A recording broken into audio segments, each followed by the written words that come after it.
Hey, hey, hey. That's right. That's right, ladies and gentlemen. It's another podcast with your boy, your favorite cousin, Bill. And this is the Bantha Bond Show.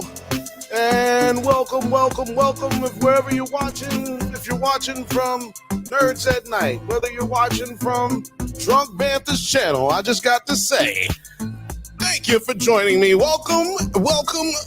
Couldn't be here without you. How are all y'all doing out there in the world? This is the Bantha Bunch podcast, and I am out here feeling good, feeling great. I feel like I just got a new promotion at work. You know what I'm talking about? I feel like I just came up off of a whole, well, you know what? I'm not going to say what I was about to say because I might incriminate myself. Y'all just give it up for me real quick. I'm feeling it. Do not forget that this is an interactive show. So if you feeling yourself like I am today, go ahead, put it in the chat. Talk to me. Put it in the chat, man. Pull up on me. And make sure you like and subscribe if this is your first time here. And if it's not your first time here, please give us a like. It's the only way to help us grow. It's the only way to get us out to more people. So make sure you do that and keep up the energy in the chat with me. You know what I'm saying, man? Let me turn this music down because this is getting too hype. I don't know if I can promise I don't know if I can promise an episode as good as this music is right now. You know what I'm talking about? Talking Turd, what's happening? The chat has already jumped. Look at that. Just popped it off. He popped the cherries on the chat. It is the Talking Turd. What's happening? Good evening, people. He says, good evening, good people. Hold on a second. If you're not familiar with the show, you will hear me mute myself every once in a while because I have to burp and or cough. It's just because I'm being nice. A lot of people don't do that for y'all. Y'all listen to these niggas be swallowing on the podcast, drinking their juice, eating chips, eating fucking, oh my God, Jolly Ranchers and shit on podcasts. That shit bothers me. Matter of fact, who else feels the same way? Lil Frothy is in the building. She's saying, I too feel myself. That's what I'm talking about. You know, you gotta feel yourself sometimes. You gotta Talking Turd said branded as ASMR. Yeah, you know what? Some of these people need to start doing that for themselves. For real. I'm not bullshitting you. It's kind of weird when I get on a podcast that's making way more money than we are, doing better than we are, and everybody's just swallowing, drinking juice and shit and coughing in the microphone. Yeah, dog, that's just disgusting to me. By the way, I don't know if it's me, but it might just be me, but there's no way it's just me. Let me know if there's an issue with this stream, man, because it's kind of freezing for me. Just a question. If y'all not having any issues, just give me a thumbs up in the chat. I do got to introduce someone because we got a special guest. Won't y'all give it up for the beautiful producer, Penny. Penny, you got anything you want to say to the people? Nope. She's wearing her harness for y'all today, showing off the beautiful colors. You know what I'm saying? Looking good, looking good, looking great. You look great today. Yeah, no issues. Talking Turd says no issues. Then we got no issues. You know what I'm saying? Yeah, but shout out to everyone who's watching right now. Oh, let me turn on the stream for our Instagram people. It's not live yet for them. So let me bump it up. Let me turn it up in here. Turning up the heat. Oh, you want to be cute now. Penny over here want to talk to the people now. Oh, no. She just changed positions. Never mind. Well, we're going to have it going. We're going to keep it going. Puppy power. Yeah, you know how we got to keep it. We got to keep it puppy over here. The puppy power. What happened to my ashtray? Damn it. I swear to God. At any rate, how y'all doing, man? Put it in the chat. Shout out to everybody watching. I got a I got a couple. Well, first of all, how do y'all feel about that? Does that bother you when you're listening to a podcast and somebody starts drinking or chewing on chips and something like that? Let me know, because that it's like one of the biggest pet peeves for me. It's still bothering me. Like, I know I already got off of that really, but it's still bothering me. Today we're going to be talking about Trump Spaces with Elon Musk and Twitter. I ain't never going to call it whatever it's called publicly. I'm not. We're going to be talking about some nerd news as always. And also we're going to be talking a little bit about Lady in the Lake. I also am going to be talking about a little Mr. Beast news. You know what I'm talking about? A little titillating news. The dude's in some trouble right now. Or he's in a little bit of controversy, I should say. And I wanted to talk about it last week, but we got kind of sidetracked. Not kind of sidetracked, but like hella sidetracked. And it's not really, let's see, it's not really good for my YouTube health to be promoting that we're going to talk about Mr. Beast. I don't think so. I know a lot of people may think it's good to talk about these things right now, but Mr. Beast is also one of the most, like, I ain't gonna say most powerful people on YouTube, but definitely one of the most recognizable and one of the most influential people on YouTube. So I am, forgive me, YouTube, forgive me.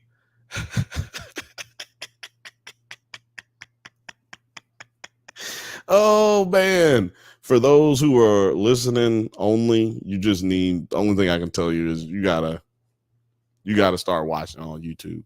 That's the only way you're gonna understand what just happened right now. But anyway, let's jump into the nerd news. I need some nerd news music, but this will do for right now. This sound good. Let me know if y'all can hear that music.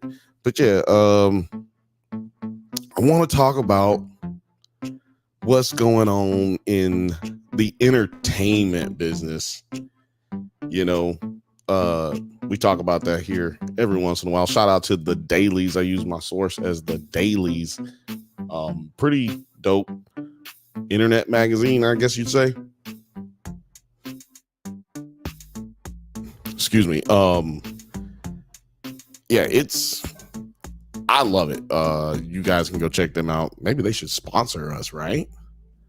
Oh my God, they should. Somebody reach out to them, the dailies, and tell them Bill sent you, your favorite cousin's favorite cousin. I thought it'd be interesting to cover this a little bit because it says here that Paramount's shutting down Paramount Television Studios after 11 years. Man, with 20 to 30 employees now updating their resumes, this movie is part of Paramount's global bigger cost-cutting mission. This movie. This move is part of Paramount's global cost-cutting, bigger cost. This move is part of Paramount's global's bigger cost-cutting mission. They're slashing 15% of their U.S. workforce to save about $500 million. All PTVS's consolidated. Okay, guys. Basically, I'm gonna have to paraphrase because my brain don't work according to what my eyes is doing right this very second. But the gist is that they're shutting down TV production under CBS Studios, which is a part of Paramount. If you guys didn't know, Paramount Plus is riding its own roller coaster. It lost 2.8 million subscribers in the second quarter post Super Bowl churn. So after the Super Bowl, we all don't know, the Super Bowl was hosted by the by CBS this year. A lot of football on CBS. But it looks like the motherfuckers lost a lot of money this year, and it's gone, bro. Paramount, we've been talking about, the reason I brought this up and the reason I'm talking about this, and I apologize, I just slubbed through that entire fucking read. But again, like, Paramount is shutting down TV studios. They're not going to be doing television anymore. The Paramount Plus is going to be what they're going to be propped up for. And it looks like we're only going to get movies from Paramount these days. And we've been talking about this on this show. Paramount has been trying to sell BET for the past year and a half. And they tried to sell Paramount about 3 or 4 months ago. And it fell through. The sales fell through. So shit didn't work out. You know what I'm talking about?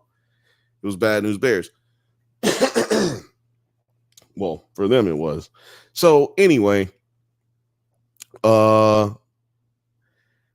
we might need to go ahead and pour a little bit out for them, because not going to be an I told you so or nothing, but I did told you so, that these guys are probably not going to be with us too much longer, man, when it comes to the Paramount Plus and Paramount as you know it, as we know it today. We not going to have that no more, bro. It's just probably done. I mean, this is the thing that they was telling us about a couple of years ago when they were saying all the TV is about to go away. Looks like Paramount's going to be the first one to actually bite that bullet, bite the dust on that one. And we reported here last week that they're going to be getting rid of a lot of jobs at Disney. They've slowed down production at Disney, and it's getting rough everywhere. And a lot of people didn't think that I was talking. I mean, a lot of people thought I was talking shit about jobs reports having to do with the jobs reports that came out last week have a lot to do with why the economy crashed, even though it's not the direct reason. There is no one single solitary reason, but I am just letting you know that, you guys we got to pay attention, because there are trends that take place to show you a failing economy. Not that that's what you're here to talk about or listen to today, but I'm just trying to help you out. You know what I'm saying? Like, it does matter on a deeper level, but it matters to us nerds, because, like, yo, when am I going to get my TV? Most people don't give a fuck about none of this shit except for when am I going to get my TV? How am I going to watch my NFL? How am I going to watch my NBA basketball? How am I going to watch my PGA? How am I going to watch that? How am I going to watch my sports? How am I going to watch my Atlanta Braves? That's all people give a fuck about in the United States when it comes to television and shit. So people don't care what big billionaire company is losing money. But sometimes you do care, or you find out that you do, because that television show that you like so much is gone and you don't know why. But anyway, we got the Emmy nominations that came out this week or last week. I guess it was officially given out well, no, they gave them out last week, but was it last week? Week before last. It was week before last, y'all, that they came out with the Emmy nominations. And then we did an interview with an Emmy nominee that's coming out on the Drunk Bantha's channel. So get ready for that. Get ready for that, baby. Looks like 17 Emmy nominations went to Fallout. Damn. Fallout got 17 Emmy nominations, dog. That shit's crazy. That's just crazy. Let me go to the chat right here before I continue on through this nerd news. Talking Turd said the future is AI and CGI. You have no idea how correct you are. Lil Frothy says, do you think Paramount Lost translated into another studio game? Do I think that Paramount's loss translate into another studio's gain? Is one man's failure another man's come up? I would say the only way that it's a gain for any of the studios is if they can look at it and do something different. If they look at it as, yo, this is what not to do. This is where the way they were moving. This is how we should keep moving, or this is what we should go in this direction type thing. Because it's not a situation that is avoidable unless you're putting out great content and managing them books right. And so that's why you've seen Disney pull back on a lot of content, pull back on a lot of finances, pull back on employees, and fire a bunch of fucking people because they would want to make sure they don't even come close to a situation like Paramount's in right now. Fifth Bantha says, what up, fam? What up, what up, what up? Shout out to Film Age as well. Film Age says, so hyped to hear about Fallout getting so many nominations. Yes, that is crazy. It is a lot to try to compete with. But my show, Warrior, not my show, my favorite show in the nominees of the Emmys this year. It is Warrior, and it's nominated for Best Stunt Coordinator or Best Coordinated Stunt Performance, I think is how they wrote it. Anyway, Warrior is going up against Fallout on that one, and I don't think Fallout's choreography is as good as, a literal kung fu stunt choreography television series. So I'm really rooting for it. I don't know how they vote for it, but y'all got to vote. Whoever votes on this, y'all got to do it, man. Make it happen, because I fuck with everybody on that show. I like every actor. I like every actress. I have been blessed, or whatever y'all would call it, to interview a few people from the show, and everybody on that show seems really dope, and they deserve it, man. That show deserves the love that no one is giving it right now. I shouldn't say no one, because it is nominated, right? But it's the best action drama series on television that no one is watching. And actually, it's just the best drama television series. It's the best drama series on television. I'll say that right now. Best drama series on television. So go check that out. I had something else I wanted to talk to y'all about. Oh, shout out. Where's my button at? Where's my button? Because, see, this is what we got to get ready for.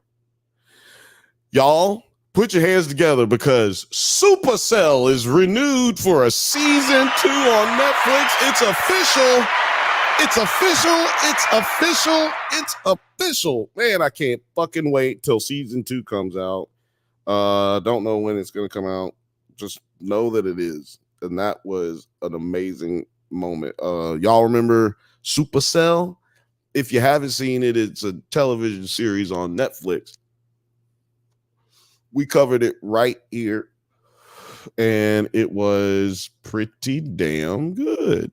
Not gonna lie to you, boy. You know your boy Bill ain't gonna lie to you. That's the one thing I ain't gonna do. So yeah, Morgan said, hell yeah, Supercell is excellent. And that's what I'm talking about, man. Y'all gotta realize it. We got some good shit coming up. And it's got black folks in it, though. That's what I'm saying. Like, we got good shit coming out, and a lot of stuff is coming out. It's got black people, black and brown. You know what I'm saying? And for y'all who say that y'all don't call Asians brown, y'all like to call Asians yellow, y'all are racist. I don't care if you Asian and you call yourself yellow. You racist. You are also racist. Y'all are brown. Yellow is in a crayon box, man. That's just ridiculous. Y'all are human being colored. Ain't no yellow people walking around this bitch. Y'all are brown. Okay? You're damn near niggas. I mean, you really are niggas. That's what they call you in the South. In Alabama, that's what white folks call you. I don't know. But anyway, we need to go support these brown folks on TV, man. You know what I'm saying? What are y'all watching right now that I'm not watching? Because, you know, we cover a lot of stuff on the Drunk Banthas podcast on Mondays at 8 p.m. Pacific time. But I need to know what y'all are watching, man. Put it in the chat because I myself, I just started watching a show called Lady in the Lake. And, man, it was pretty dope. Now, I was going to wait till somebody showed up to talk about it, but might not be nobody showing up. So I'm going to just talk about it right now.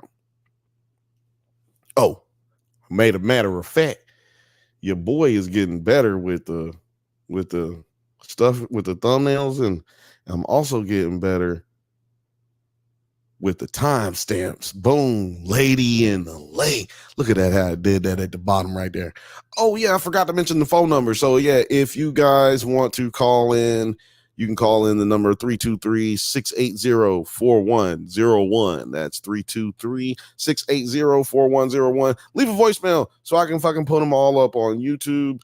I'm going to try to do it all at the end of the month. So, yeah, make that happen, y'all. Put your voice on the tape and tell everybody how much you fuck with the Drunk Banthas, how much you fuck with Nerds at Night. You know what I mean? We do it for you. We do it for you. Hold on, let me try to get this a little bit. Oh, wrong way. There we go. Try to get just a little bit of the nigger out of there. You know, Boss Nigger, by the way. Great movie. In case y'all are wondering, been getting a lot of comments. Yo, maybe you should take the nigger down. Maybe you should take Boss Nigger down. Maybe it's not good for your streams. Maybe YouTube ain't fucking with you with that. What y'all think? Put it in the comments. I really want to know. I'm serious. I'm dead ass serious. Put it in the comments right now.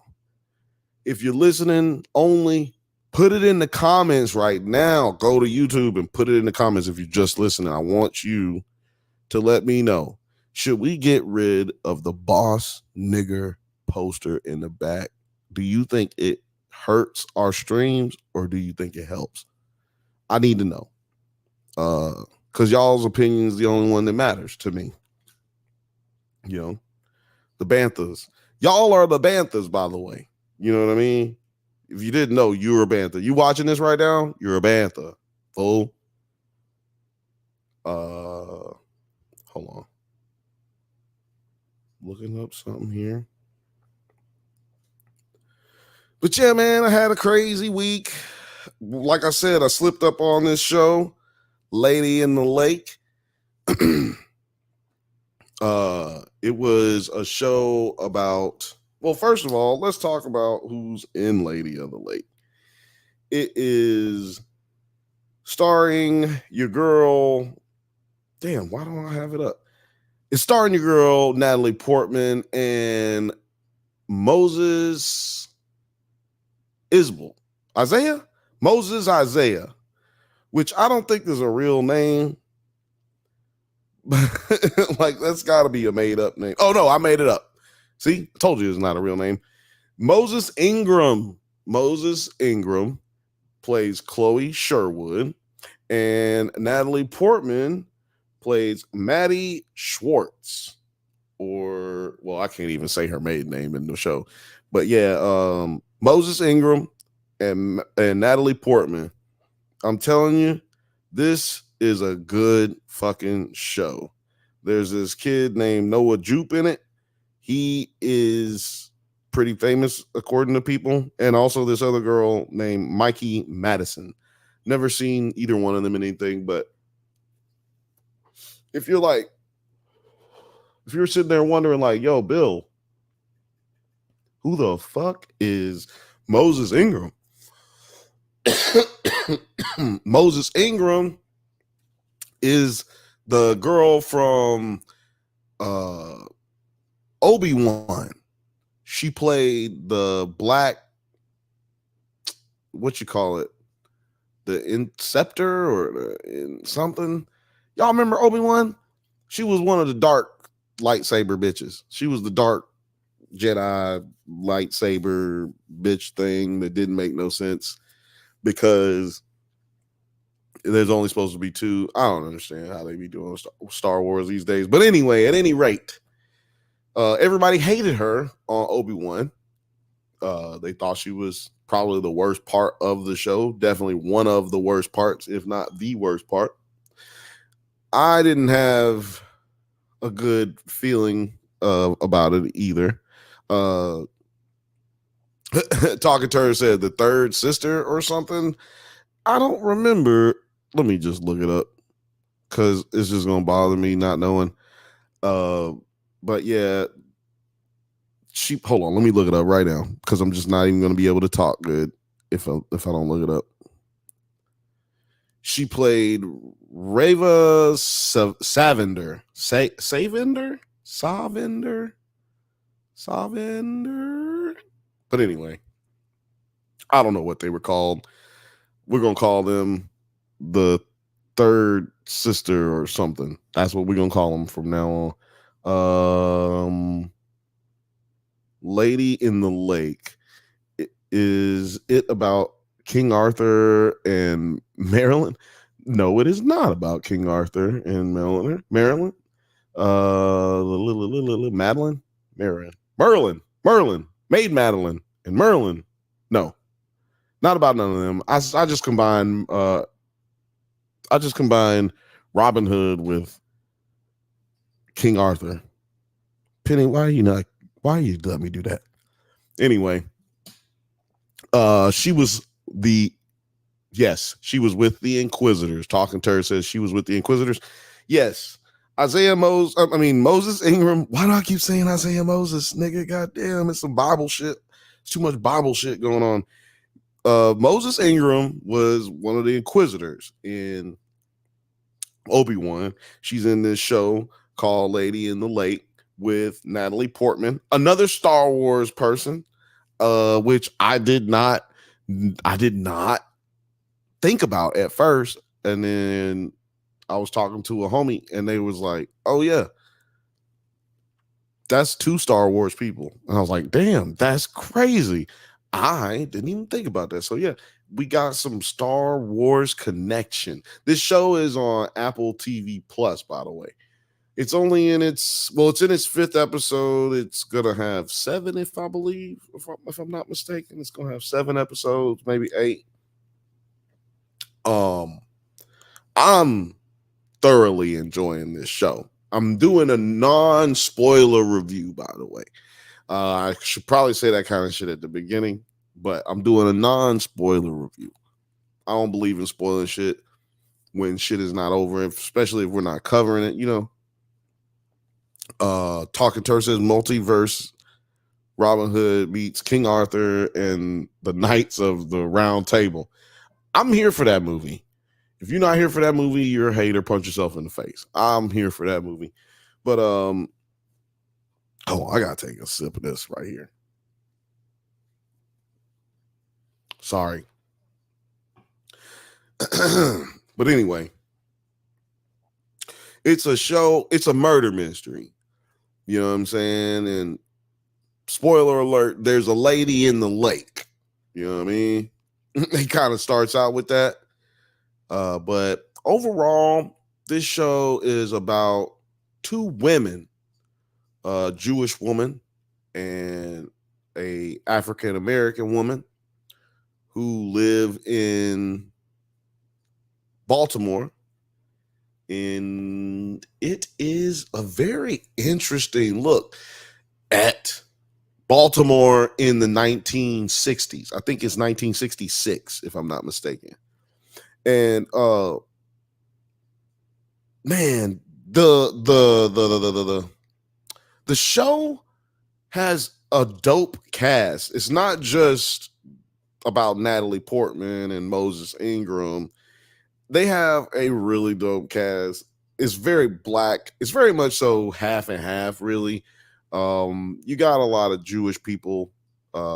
It's very much so about Jewish people in the 1960s. It's also about black people in the 1960s. One of our favorite black characters or actors in general from Baltimore, from Baltimore lore is Wood Harris, ladies and gentlemen. Wood Harris plays a guy named Shell Gordon. Now, if y'all who don't know who Wood Harris is, matter of fact, let me just go ahead and put this shit up here on this thing. But y'all who don't know for those who don't know who Wood Harris is, Wood Harris was in this show called The Wire, and he played a gentleman named Avon Barksdale. Man, let me tell y'all, I don't think that hold on. See, it keeps trying to freeze, bro. It keeps trying to freeze on me when I'm looking up random shit. I don't know if Alex had too much stuff open or something, but I do not like this. Hold on, let me close some more stuff, y'all. Forgive me. Oh, this shit is open. All right. Maybe that's better. I hope that's better.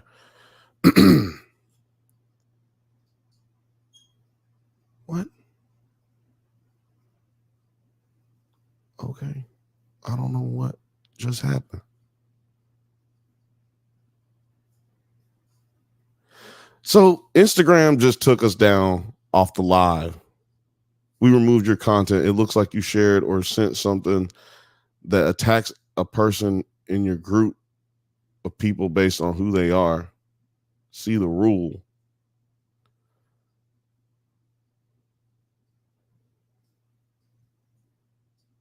Our technology found your content doesn't follow our community guidelines. As a result of our technology took action. Look at this shit. What the fuck is this shit?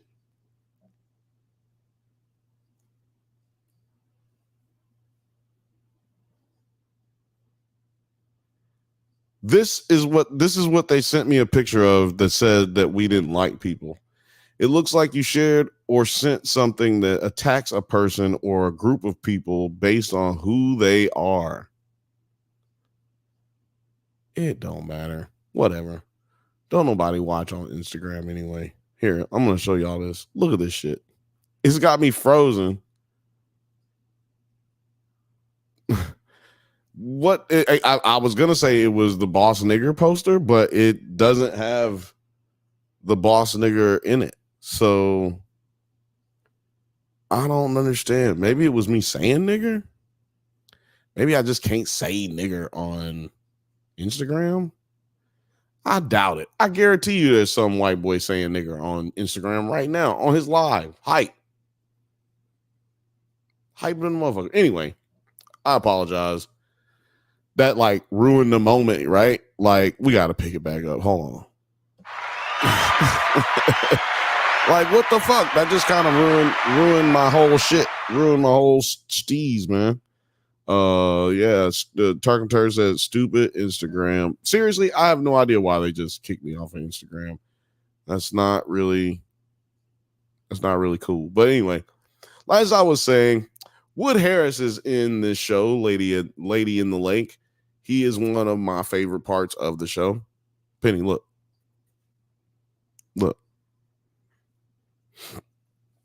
Yeah, it's Wood Harris.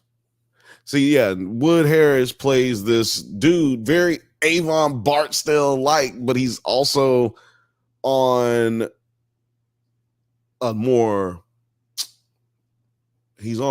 chill vibe than Avon, and he's on a more like gangster, like what do you call it? Dapper. I'm gonna call him a dapper gangster, a dapper dope boy. You like that? Dapper dope boy. First thing that blew my mind in this whole show is that like everybody, yeah, maybe the J word. Maybe it was me talking about Asians. I don't know. Put it in the comments. What do you think Instagram kicked me off of Instagram for? Please put it in the comments. I'd love to see y'all's thoughts. Lady in the Lake. This is the show, y'all. Y'all need to check it out, man. Lady in the Lake. Like I said, it's got Wood Harris in it. It was a good show, man. It was a good show. I felt like Avon's grandfather must be, or his father must be this dude, Shell Gordon. Cause and what kind of name is Shell? Y'all know any Shells? Let me know. Put it in the comments. But it starts out with I'm horrible at like staying on track with this shit, man. Like y'all who stay with me, I appreciate y'all. The show starts out with us losing a person, and it's a story basically about two neighborhoods, but at the same time, this is like a story about Baltimore, it seems like. And at the same time, it's just a good story all around. Like, I'm trying not to spoil shit, so it's really hard to really focus on what not to say. But I just want to say this: every actor, every performance is dead on amazing. I ain't gonna lie, I haven't found one single time in this show where I was thinking, man, they cannot act in this movie. I mean, in this show, like I have never seen a show where I just didn't hate anything about what performances people are having. But you know what? It's because, oh, you know what? You know what? There was a moment where I thought, I hate the way that person is using all of this these accents. Like, I'm like, yo, what's going on? Because I didn't realize they were in Baltimore. For some reason, that slipped my purview. Like, I didn't catch that for some reason. But they do the Baltimore accent justice. I ain't gonna lie to you.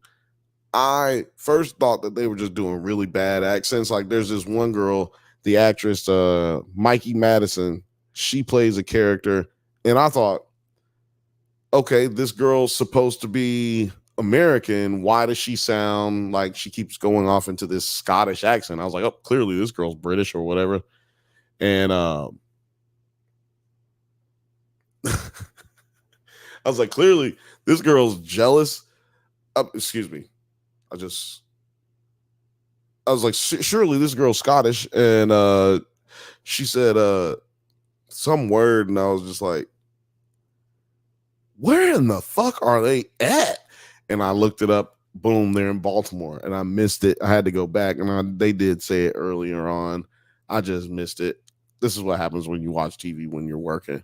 But what Lil Farley said, I think you got a hater on IG who reported you for fun. That's possible. Yeah. Talking Turk said it might be the J word that often triggers infringements. What is it? What is the J word? Jolly, jackass, jerk, jack off, Japanese, Julia. I don't know, but anyway. Yeah. Other than me having that one moment where I was stupid and I didn't know what was going on, I had no complaints. So I think that y'all should check it out. Man, I just want to tell y'all so much about this show, but I'm gonna hold it. You know what I mean? So y'all make sure y'all come back to the Bantha Bunch. To the Bantha Bunch show, obviously, and check out. But also check it out on the Drunk Banthas podcast. We'll probably talk about it a little bit if everybody jumps on. If not, I'm definitely gonna cover the whole series right here when it ends, which is going to be in 2 weeks. Okay. So the episode list says that they got 7 episodes. So yeah, we're going to cover that. Don't you trip. We'll do it here, or we'll do it on the podcast, Drunk Banthas podcast. Here we go. Here comes the episode. So it's 6 episodes. There's only 6 episodes. So the last episode is this week. Oh no, it has 7 episodes. And the last episode will be airing on August the 23rd. And I think the next episode comes out tomorrow. So yeah, man, if y'all really want to check that out, man, join me in this crazy ride of cast and characters, man. It's been an interesting story. There's like 2, maybe there's at least 2 murder mysteries within one mystery. You know what I mean? I'm gonna read off some of the other cast members. Like I said, there's Moses Ingram, there's Natalie Portman, Mikey Madison, Noah Jupe, Brett Gelman. He's the crazy conspiracy theorist guy from Stranger Things. If y'all watch that show, David Cornsweat, Dylan Arnold, Josiah Cross, Wood Harris, Yylon Noel. Hold on, was he in Supercell? No, he looks like a dude that was in Supercell. No, so that's where I know him from. He is in Insecure. He's in Insecure. I don't watch Insecure, but I've seen this dude's face before. And my favorite guy in the show, my favorite character is Byron Bowers. He plays Slappy Dark Johnson. That is a dope ass name. Slappy Dark Johnson. Hey, my name's Slappy Dark. I'm from the South.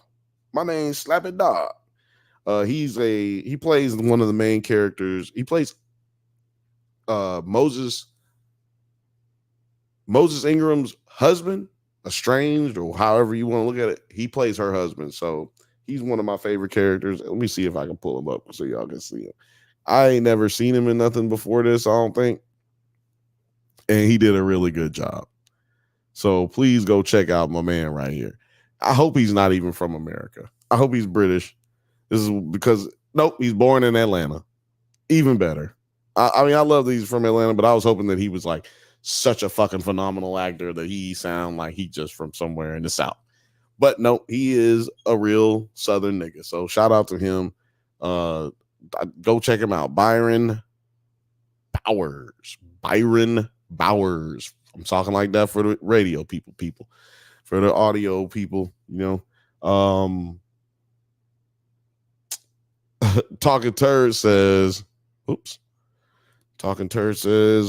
maybe he is related to Snoop Dogg. I don't think so, Tim.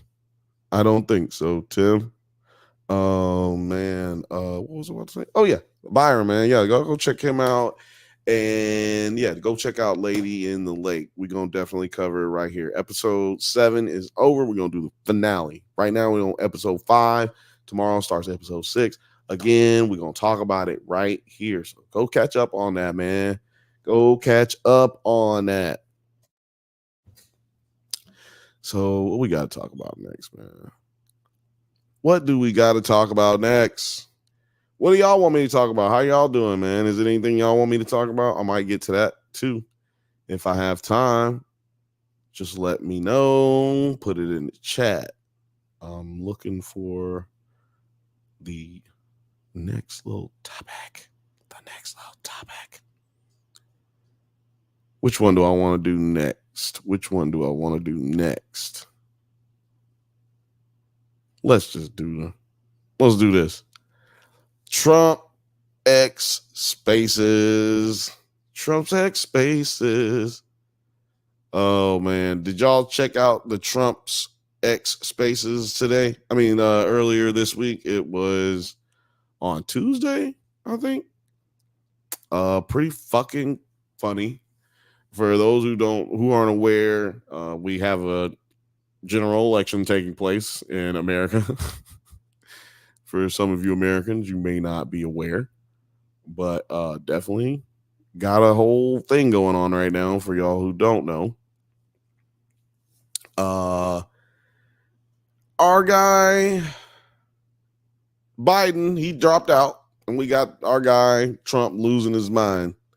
kind of mad that Kamala is the new nominee. Big mad. Don't know what to do. Kind of been flailing around, man. You know what I mean? Like, seemed like he don't even know really what is what. He don't know what up is, and he don't know what down is. You know what I'm saying? This is his mouth. His mouth in the corner right there is wild. But he's gotten a little unhinged. And now that there's a younger person, I think she's probably like 20 years younger than Trump.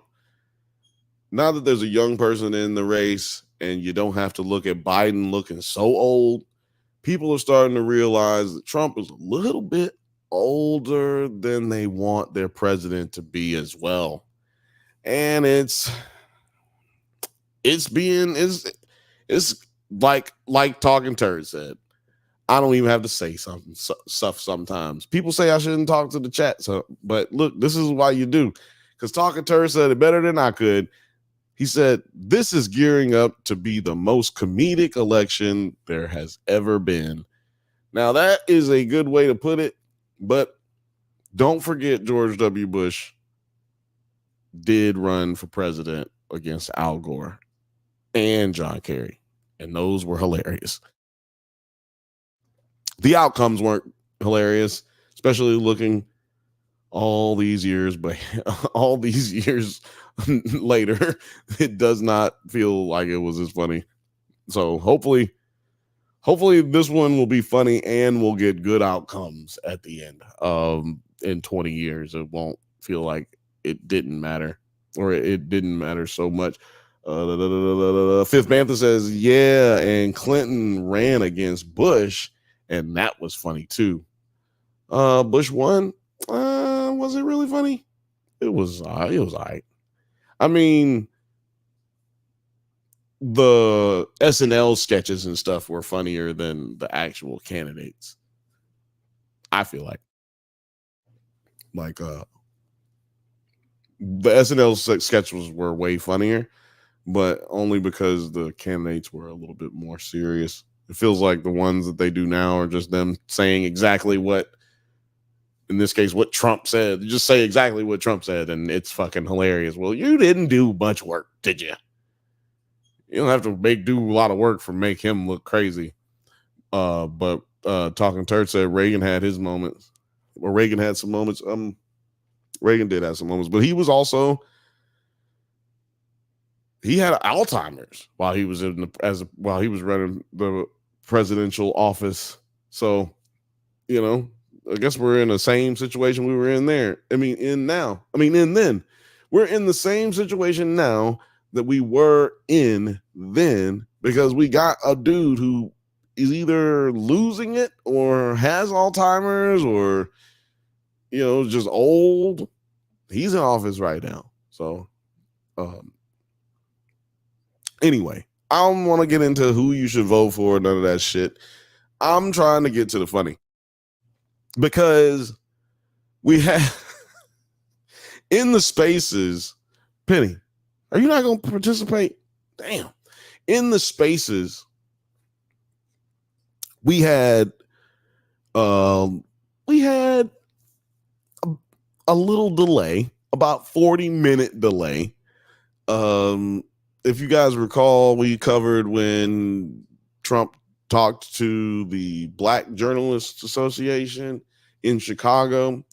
He talked to the big group of Black journalists, and they interviewed him, and it did not go well for him. It was lackluster, but it gave us a lot of content stuff to talk about. It was funny.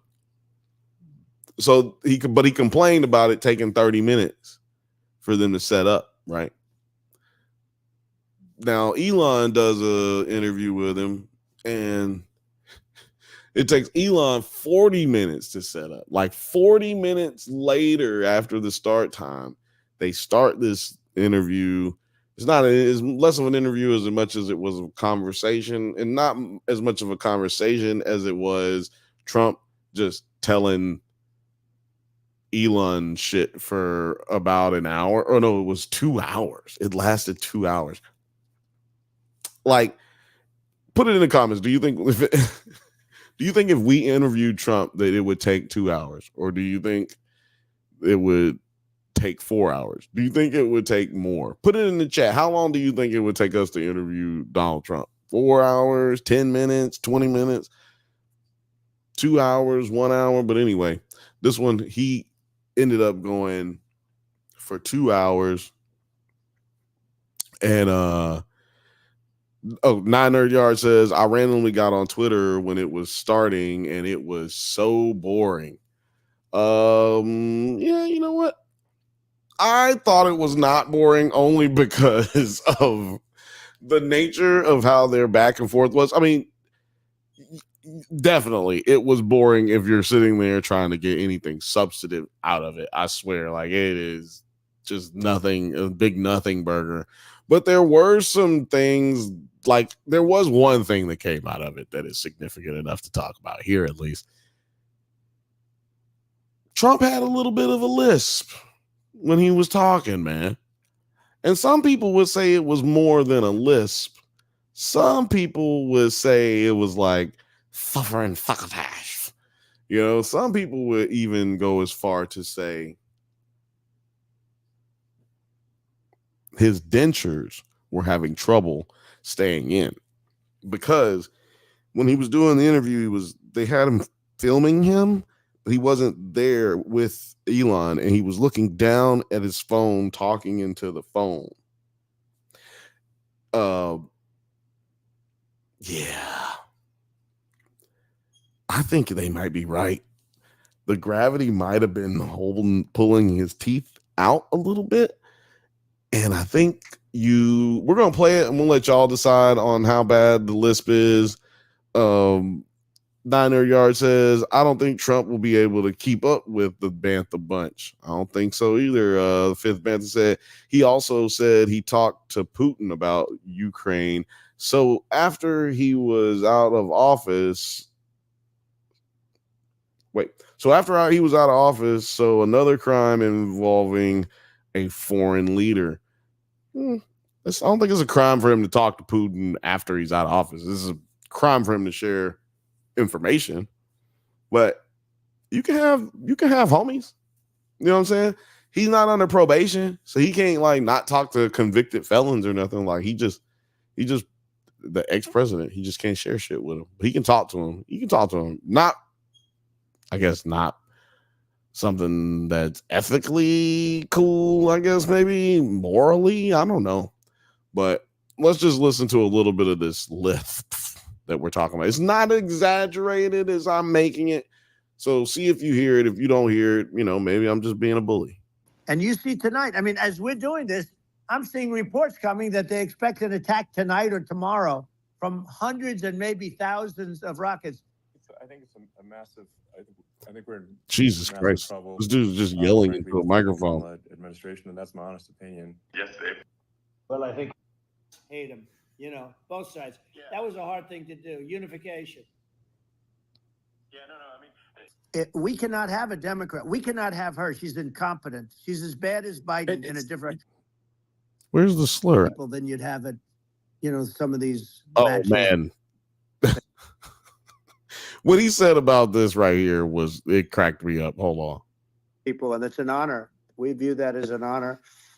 And then you do want silencing of certain voices. I looked to the right, and the bullet came whizzing by, hitting my ear. Yeah, I should have set that up. He's talking about being shot by the bullet on the assassination attempt that took place about a month ago. Whizzing by, hitting my ear. So it was amazing. But when you think of the odds of that, and that normally you wouldn't use it. Normally I wouldn't have the thing, and then it would have been a very different story. It's very much, I say, an act of God. It's a miracle that it happened, and we had more people than you'd have at some of these matches or these games, and nobody left. You had a small group behind us in the grandstand, and that was full. And you look at it as it was taking place, and normally they'd be running. They didn't leave. They saw that I was hurt. They saw a lot of blood, and they saw that I went down. So, in case you aren't understanding his gibberish and his mush mouth that he has there, he is basically saying that because he got shot was a miracle. Like I know you guys could say, oh, it's doctored or edited or whatever. He said that the getting shot was crazy, but then he mentioned that it was a miracle. Not that he didn't get killed, not that he got shot and not severely hurt. He's saying it was a miracle that it happened. It's a miracle that it happened. That's crazy. And there are no Freudian slips with Trump. He says what he wants to say. So Joe Biden is your grandfather who says things, but then forgets what he's saying halfway through, right? And then starts talking about some other shit, and then remembers that he wasn't talking about what he's talking about now previously, and then he stops talking about what he's talking about because he's like, oh shit, what was I talking about? Why am I talking about this? We call that cloudy-headed grandpa, right? A little cloudy head. But Trump is that granddaddy that has been like holding in shit and like basically just goes off. He's a good talker, but he just been saying shit crazy his whole life and holding in the real him at times. And he doesn't really give a shit. But now his Shiva getter is broken and he can't do no good, no filtering.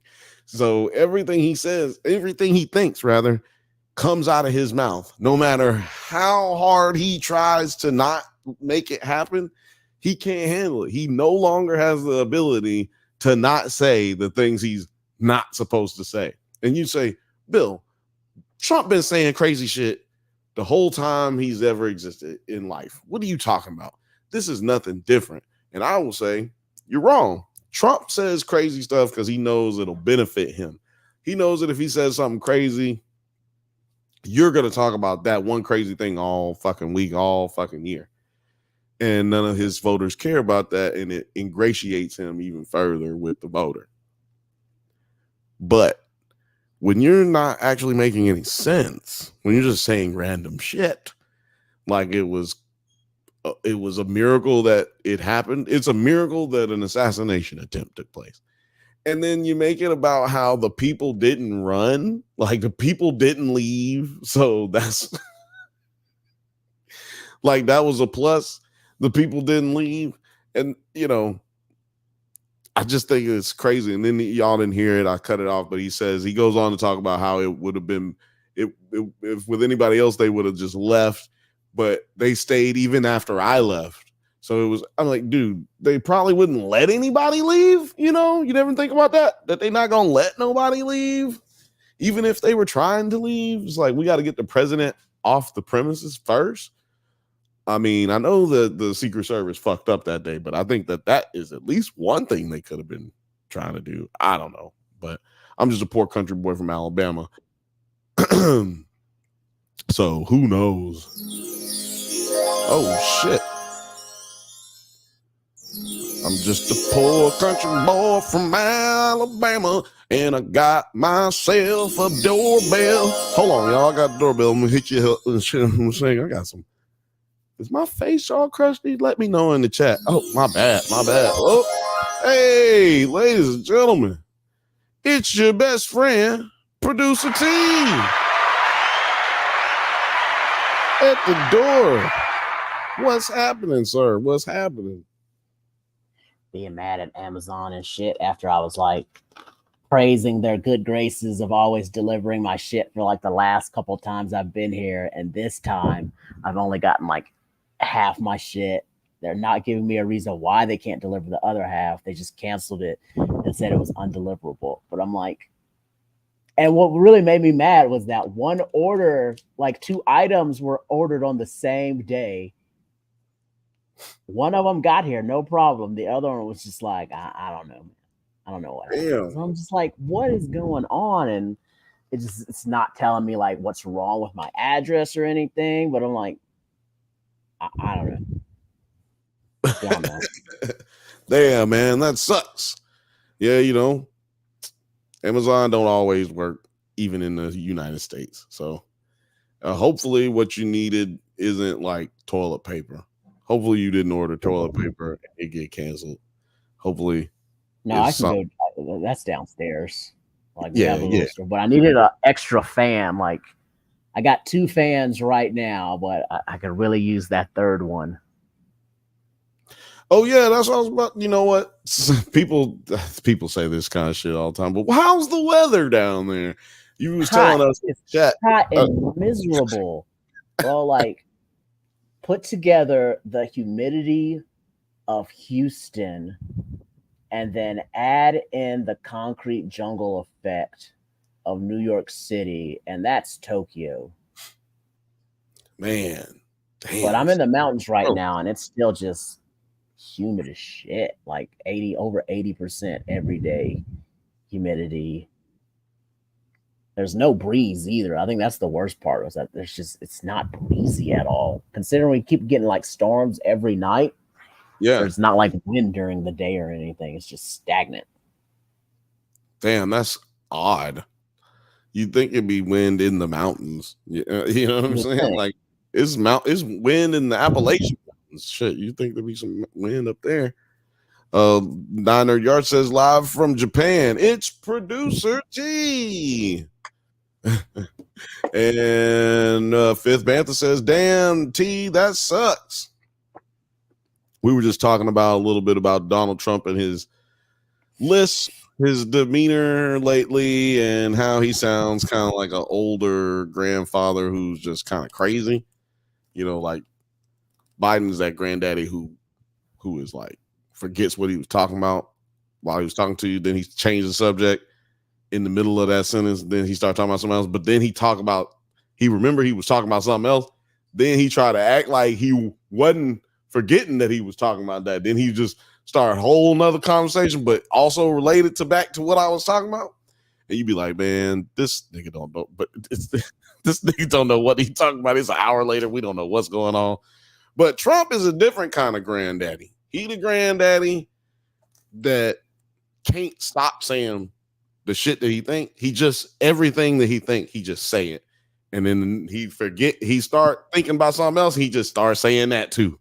And he just starts saying shit. It's amazing, actually.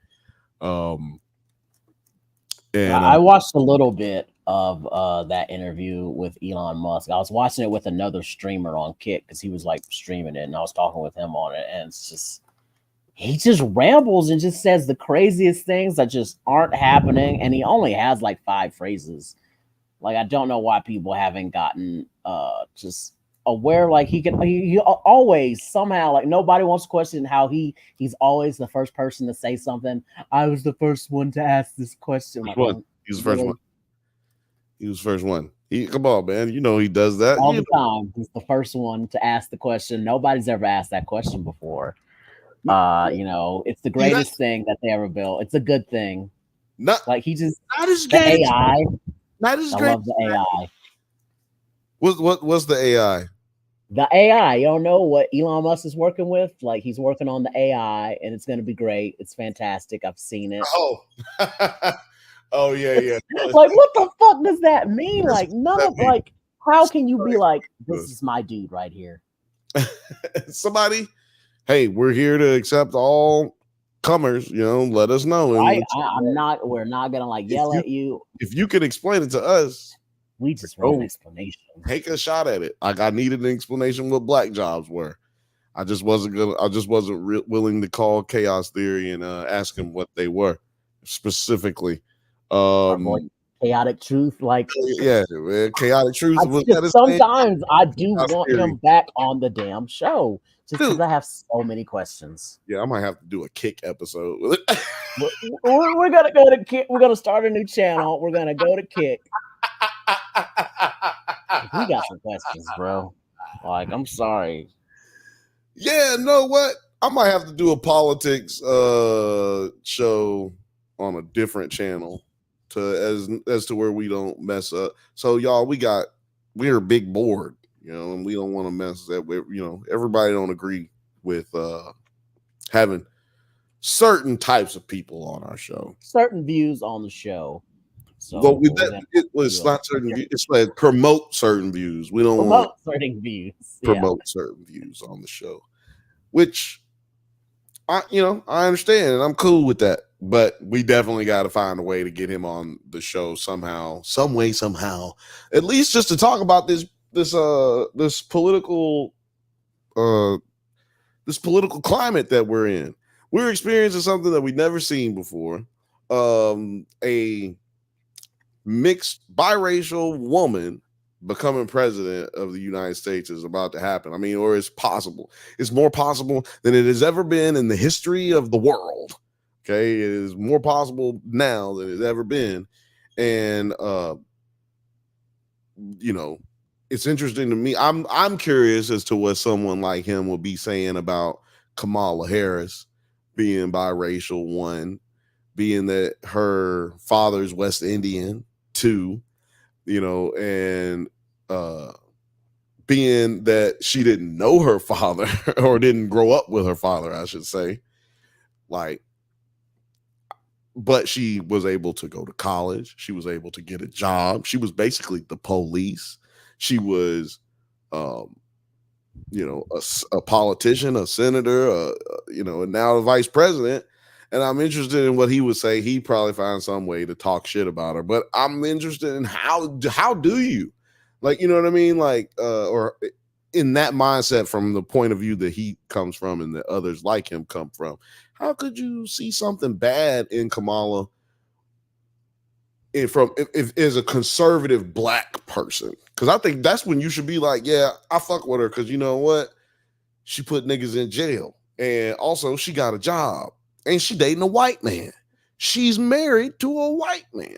So I'm like this. How does a person like CT feel about something like this? And I'm destined to find out. I'm destined to find out the truth. That's a fact. So Lil Frothy said, oh, I forgot the first one that she said. Where is it? Well, oh yeah, she said, oh yeah, sounds like dentures. Talking about Trump's his lift might have sounded like dentures. Some people tried to blame it on a bad microphone or a very cheap lavalier microphone that then caused it to over exaggerate what was already happening. I doubt it. As an audio engineer, I doubt that's what the case was. Fifth Bantha says he's playing the evangelical bass, because he said it was a miracle that it happened, that he said it was a miracle that he got shot. Not a miracle that he didn't get shot, that he didn't get killed. He said it was a miracle that it happened. And that's all I can say. But I don't know if he doesn't know how to speak well or if he just says exactly what he's thinking. You know what I'm saying? He says exactly what he's thinking. But the problem is, if he's playing to the evangelical base, I just don't understand how these evangelicals can fall for it. It's just everything you stand for, he doesn't. And he shows it to you in your face. He just says, yeah, I'm one of you. And then smokes a crack rock right in front of you. It's yeah, I've been in AA this whole time. I fucking love AA. You're just fucking doing rails the whole time you're at the AA meeting. Talk about, yeah, we got to get all these drugs. And it's one of those really how are you falling for this one of shit? Those really expensive rehabs where you're in a chalet somewhere in the mountains and everybody's trying to get clean, and you're up there just on vacation, snorting up cocaine and fucking banging fucking oxys and shit. It's yo, dog. But at the same time, the AA facility is giving you rehab patient of the year, right? And you made the most success, and it's just no, he hasn't. Look what he's doing. Why do you keep giving him rewards? I don't know. I don't get Love it. him, Like man. if they were to just say, "Well, I hate the people he hates, and Lil I don't Frothy. care." Excuse me, I missed the mute button, y'all. Lil Frothy said he needs to keep God out of this. Talking Turd says TT. See, I can't say CT and TT too many times because people get confused. But TT says there are quite a few that see Trump as a messiah. That is true. Morgan says, wait, I do that too. What were you talking about, Morgan? Refresh me. That was terrible thing. That was terrible timing in the chat. Oh, sorry. Well, I'm not paying attention. Talking Turd says Trump is like the senile uncle in the old folks' home you only see at Christmas and are warned not to make eye contact or conversation with. I like that. That's a good explanation of how that nigga really works. It's like, don't talk to Uncle Trump. Don't talk to Uncle Donald. Why, mama? Why don't you want me to talk to Uncle Donald? Like, shut up, boy. Does somebody say my name? Who over there? Yeah, it's just like I get that. That is the relative. Just don't talk to him. Just don't talk to him. Hey, didn't I say don't talk? Didn't I? Now, hey, did someone want to talk to me? Hello. Right? Yeah, just. Yeah, man. If I had Donald Trump, oh man. Actually, if I had Donald Trump as an uncle, I ain't gonna lie. I'd be like, yo, let me get some money. Come on, man. All the fuck. Like if I felt like, yeah, if one of like his brother or sister like had, you know, interracial relationships and I came about as the half blacky kid, yeah, there might been some times hard enough to where I'd been like, oh yeah, I would have been soft shoeing for boss man right there. You know, right. Bills don't care how they get paid or where that money comes from. You're right. As a bill, I will tell you right now, don't give a fuck how I get paid or where it comes from. I just need the bread. I kind of need the bread. We're still at I can say I'm still in a position to where I can pick and choose who I do business with, and it's not affecting me. But, you know, it's getting real hard out there, and it just seems to be getting harder. So, you know, I can't knock somebody for getting their money. I got a question for you then, since we just kind of slipped up on that. We just talked about if he was your uncle, but let's just say Donald Trump is your father. You know what I'm saying? Now, Donald Trump is your father, and you don't hate him because he's your father. You know what I'm saying? You got genuine love for him, but also you know everything that you already know. Like, you know what I'm saying? You know this motherfucker ain't right. Like, you know he's fucked up as a person. You also know that he's not really all there. You know what I'm saying? You know you know his capabilities as a politician and as a someone who is actually going to be a what do you call it? A policy maker, and you don't agree with none of it. But that's your daddy though. That's your father.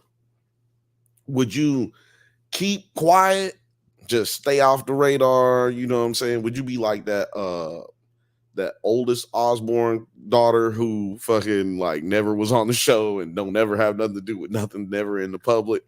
Or would you just be, you know, I'd pull a Tiffany because we have an example. We have a whole ass example of a family member you that's just like be that. off the side, not being nowhere. Yup. You'd see me maybe at like the presidential when he got the nom, like she was there. But any other time, I don't remember ever seeing her anywhere else except for the night he like won. She was at the Republican convention. She was at the convention. She was at the night that he won, and she was at the inauguration. Right. And anything else, she ain't there. You don't hear nothing about her. You don't hear her doing no dirty deals like the rest of them. Nope. Nothing. So I'd be pulling a Tiffany. Tiffany is not bad looking either. You know what? I think she looks better than what's her name, Ivanka. Ivanka, me too. Personally, me and another friend were like, we're part of the Tiffany Club. Screw Ivanka. Yeah, we all about Tiff. We pro Tiff over here, dog. We pro Tiff. Yeah, pro Tiff. You know what? I don't even think Tiffany hair blonde. I think her hair dark. That's why they don't like her. Yeah, she don't like her. Now I figured it out. Trump don't think that's his kid. He's like, your hair's blonde, my hair's blonde. Why do we have a baby with brown hair? She's right? We're fucking the whole ass Targaryen looking shit. Or I guess no, Robert Strong. Yeah. Got a Robert Strong ass baby. I think that's what happened, man. That's a strong. Ain't no Trump. That's a strong right there with that dark hair. Did it happen, man? Can't fuck with Tiffany because that ain't my kid, man. I just pay the bills because I signed an NDA. Man, we might have really just actually I wanted to talk about that. Like, yeah, the only position, and then the Israeli position, that's only against like super liberals who are mad at that position. Like, not a single Republican should be mad that she wants to support Israel. That's like their whole thing.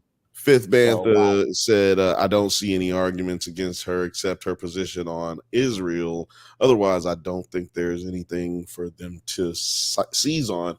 Well, technically, she don't have an official position on Israel other than what we're already doing, because you got to remember she's in a rock and a hard place. Biden is still the president of the United States. It's not like she can just undermine him because she still is the vice president. So there's a lot that goes in. There's a lot that's compacted into that situation. So there's only so much wiggle room that she has. But if you want to look at her actions and not her words, as we try to do with most politicians, regardless of what they're telling us, we try to look and see what they're doing. When Benjamin Netanyahu was in the United States telling us what to do, telling Congress what to do, by the way, you should be incensed as an American if a fucking world leader comes to this country and tells you how you should feel and chastise you, even if you don't agree with the people that they're chastising. You should feel like, yo, tell that motherfucker to go fuck himself. You don't tell us what to do in our country because we're not telling you what to do. So yeah, fuck that dude. But you also, I don't even care if you're right. You don't tell me what to do. I don't care if you right, son. You don't get to come over here. No, you can do it from over there. You can do it over there, and I'm still gonna be mad. You ain't about to come in. You ain't about to come in the building my tax dollars paid for. I own that Congress. You ain't about to go up in there. And when you go home, you go into a building my taxes paid for, son. So when you go to Israel, son, we pay for that. Regardless of how you feel about anything, don't come over here telling me what to do. The only thing you should be saying is thank you. Every time you come over, you need to be saying thank you. That's really you. That's the purpose of that's the reason that the leader of Israel comes and visits the United States. Like, that's been the purpose of it. That's how it originated. It's basically like a thank you, a show of good faith. It's like, hey, you know, we here, we appreciate y'all, and you know, never forget. But they've made it. Benjamin Netanyahu, his last 3-4 times over here, has just been telling us what we do wrong and what we ain't did. That's why he ain't like Obama. But anyway, you'd be happy to know, if you are on the fence about Kamala, at least in this situation, is that Kamala didn't go to that meeting. She didn't meet with him when Biden met. She didn't go to the congressional thing. She met with the Jewish protesters who are protesting the genocide of Gaza. So if you really want to see where the tea leaves are going, if you really want to see where she sits on this issue, it really is on a ceasefire. It really is on a let's not give them more money to kill more babies. It really is on a situation where, I think she wants to do less, or at least hold Israel a little bit more accountable, and less do more. Because you got to remember, man, Biden really is on standing on businesses because Biden is racist. Now, I keep saying that, and I keep telling people like, "Yo, I voted for Biden. I get that, but that's just because I knew he was gonna do what I wanted him to do." But and Trump was in Trump. Yeah, people like, well, why didn't you vote for Trump? Trump was racist, but Trump wasn't gonna do what I wanted him to do. He was gonna do something else. And Biden, regardless of what you think of him, he's just a placeholder. Like, he's a placeholder for the party. He was never supposed to even keep doing, like, it wasn't even him wanting to stay in office as much as it was people who work for him wanting him to stay in office so they can stay in office. Like, they lose their jobs when he come out. So it's just niggas trying to never lose, just to hold a grip on power. But hey, look at not Nancy Pelosi. What's that other old bitch that finally died? What was her name? Did she die or did she just retire? No, I think she finally fucking just died. Damn. She's from California, right? Yeah, she's my district. I vote for her. That's your old bitch right there. The one. Why can't I say her name? She used to be the mayor of San Francisco. I want to say Feinstein, Dianne Feinstein. Yeah. That's that. Her. Yeah, just like that's another example of somebody they kept propping her up, and she needed to have been retired like 20 years ago. I wouldn't say 20, but damn, for sure, I get 20. Well, no, because she did a lot of things here in the last like 7 years, 8 years. Like, I would say. Were they new things, or was she just like going along with the rest of the Democrats? No, new things. And she did like, she had like congressional moments where they do the count. What is it called? The when you meet with Congress and all those things. Like, she participated in stuff like but that. Is it? Yeah, but any other Democrat could have done that. That would have been much younger. Well, no, I'm just saying, like, she wasn't incapable. I don't believe in this ageist bullshit where you gotta leave because you old. If you can't do it, I'm sorry. I do. I'm not. Do it, then you can't do it. But if you are capable of doing your job, then there's no reason for you to leave unless somebody votes you out. Because it's not like she had a appointed position that she could, like, you vote for her on a ballot every year. So if it was a situation where you're appointed and it like for instance, I don't think you should have a lifetime appointment like the Supreme Court. I don't know whoever came up with that. It was that person was a crooked ass bastard and planned on being on the Supreme Court. Whoever came up with that, you can guarantee they ended up on the Supreme Court, because there's no reason for a person to have a job for life. So I don't agree with that, but it's like there should be like a test or something that they should have to take that makes you aware that, like, okay, they're capable of running, like, you know what I'm saying? Like, they are of sound mind is what I should say. Okay, well, here's my argument against that without bringing still bringing age into it, but not your competency, is that the fact that you have nothing in common with people younger than you that are going to be 20 years. You are so far removed from these generations. You don't know what these people want. What is a boomer really going to tell a millennial? And now that we're on Gen Z, Gen Alpha about to start voting pretty soon. Or can they vote yet? Can Gen Alpha vote now? Yeah, no. Because Gen Zs, they're like they're almost aged out of high school, right? Gen Zs can vote. Like Gen Zs who are going to be able to vote this year, for sure. No, well, Gen Z's right below millennials. So I'm thinking Gen Alpha is almost, but not yet. Pause.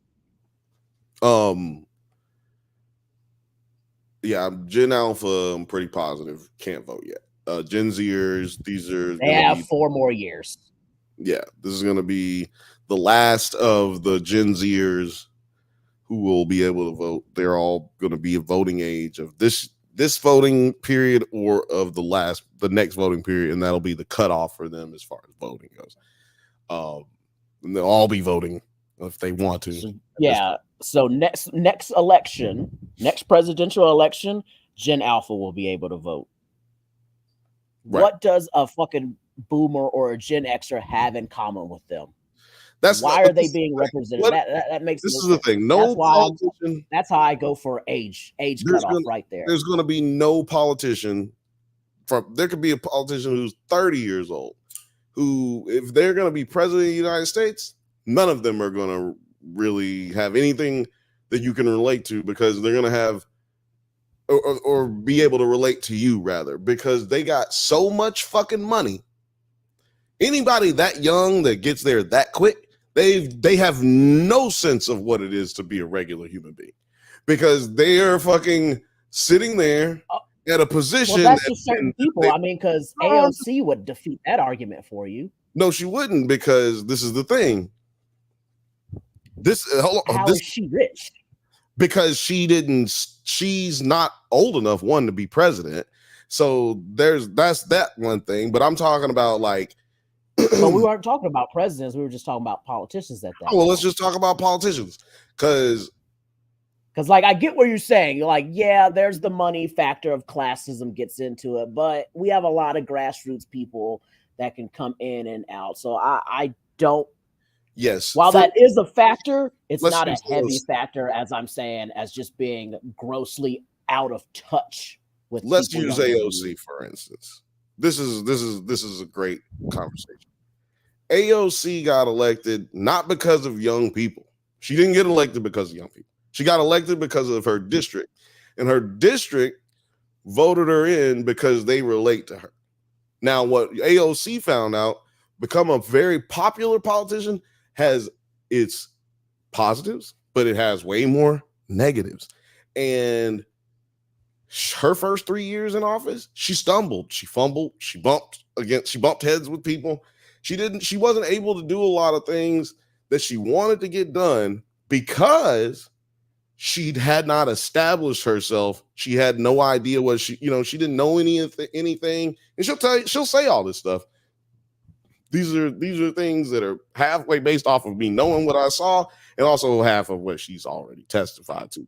But you need to have an understanding of how to govern to be able to have that gap, because you're not just going to be governing the people who are coming in the next 20 years. You're governing the people who are here. You're governing the people who are above you. But that's what I'm saying. That's why we got to go for the middle. Like, I wouldn't want some like 20-year-old to 30 person like governing this shit, just like I don't want anybody over 70. But that's what I'm saying. That's AOC. That's why we're using her as an example. So I would say, in her defense, I would say the system that she's in, our political system, makes it to where you need to be one of these old fogies who follows the rules. And she was, I hate this word, but she was a disruptor. What is old? See, that's the thing. What is old? Over 60 to me. Kamala is 60, so she can't run for president now. Honestly, if I had a choice, if you're saying, Terry, it's up to you. Do you want this? No, yeah, I would say she is too old. You're right. She totally hits the list. I know people who are.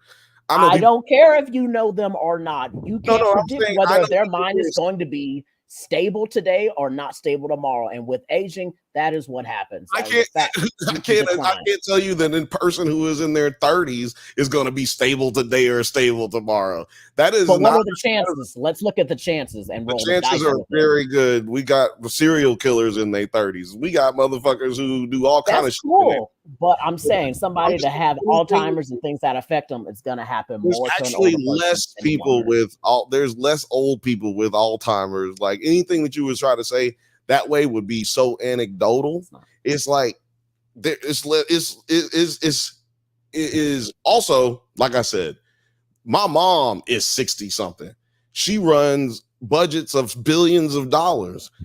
That ain't there's nothing different than what she does on a day-to-day mental capacity wise than any president or any politician deals with. She could be an air traffic controller. Yeah, if she had the skills to. No, she can't, because they retire you at that age. There's a forced retirement. So the answer is no. But if that's what I want. I want forced retirement. I don't care if you can prove that you can do anything. Air traffic controller, Because what age do you have to be an air traffic controller? Because you've probably been doing that job for 34 years if you're fucking 64. You have to start at a certain age and they age you out. If you're that's older, what I'm saying. I've so already been doing the job for 25 to 30 years. That's exactly once you're over 35, you can't apply for that job anymore. There you go. That's what I'm telling you. They start you young and they kick you out. Like you've done the job for 35 years. They do that everywhere. And what's wrong? And what is wrong with that and what is wrong with that for politicians? Why can't we do that? 35-year term limit? I'm good with that. Because that's a 30-year term limit. I'm good with that. But you're talking about as long as you get kicked out at the right age. 30-year term limit? I'm good with that. Cool with me. Basically that's saying. Fine. But and you don't have to get a 30-year term limit. We could just say you could get 15. You could do 15. No, I don't agree with it because I know that people. I don't agree with it because I just know that people aren't in a level mature, found themselves age, even in their 40s. As a matter of fact, midlife crisis is a real thing, and like I feel like it's a good thing to have the age up where they have it as far as being able to become president, for instance. Now, I'm moving into just the president when I'm talking about right now, since that's what we're really talking about when we're talking about Trump and Kamala. And you're saying 20 years, Trump got 20 years on Kamala. So it's like exactly, he should not be running. I'm pointing out that everybody said that Biden shouldn't run because he's old. And this bitch Trump is only 3-4 years younger than Biden. And Kamala 20 years younger than this nigga. So let's just go ahead and everybody who was saying that he was too old, I believe they should have no problem. Exactly. They should have no problem with Kamala. I agreed with you when you said he was too old. I was like, the nigga too old. Let's get him off the stage. Mm-hmm. But if you feel like he should stay, go ahead and put it in the comments. I'm talking about Trump. If you feel like Trump should stay, I think he should get out of the office right now. I think Trump should just bow out and he should be like, you know, I've got so many things to do. I've got so much going on. I'm just going to retire and go to my locker room. You would think he'd be mad enough just to be like, you know what? Fuck y'all. I quit. I don't have to do any of this anymore. I'm going to keep stealing all your money because I'm going to be coming up with all kinds of schemes and shit for you to buy. And this is another thing.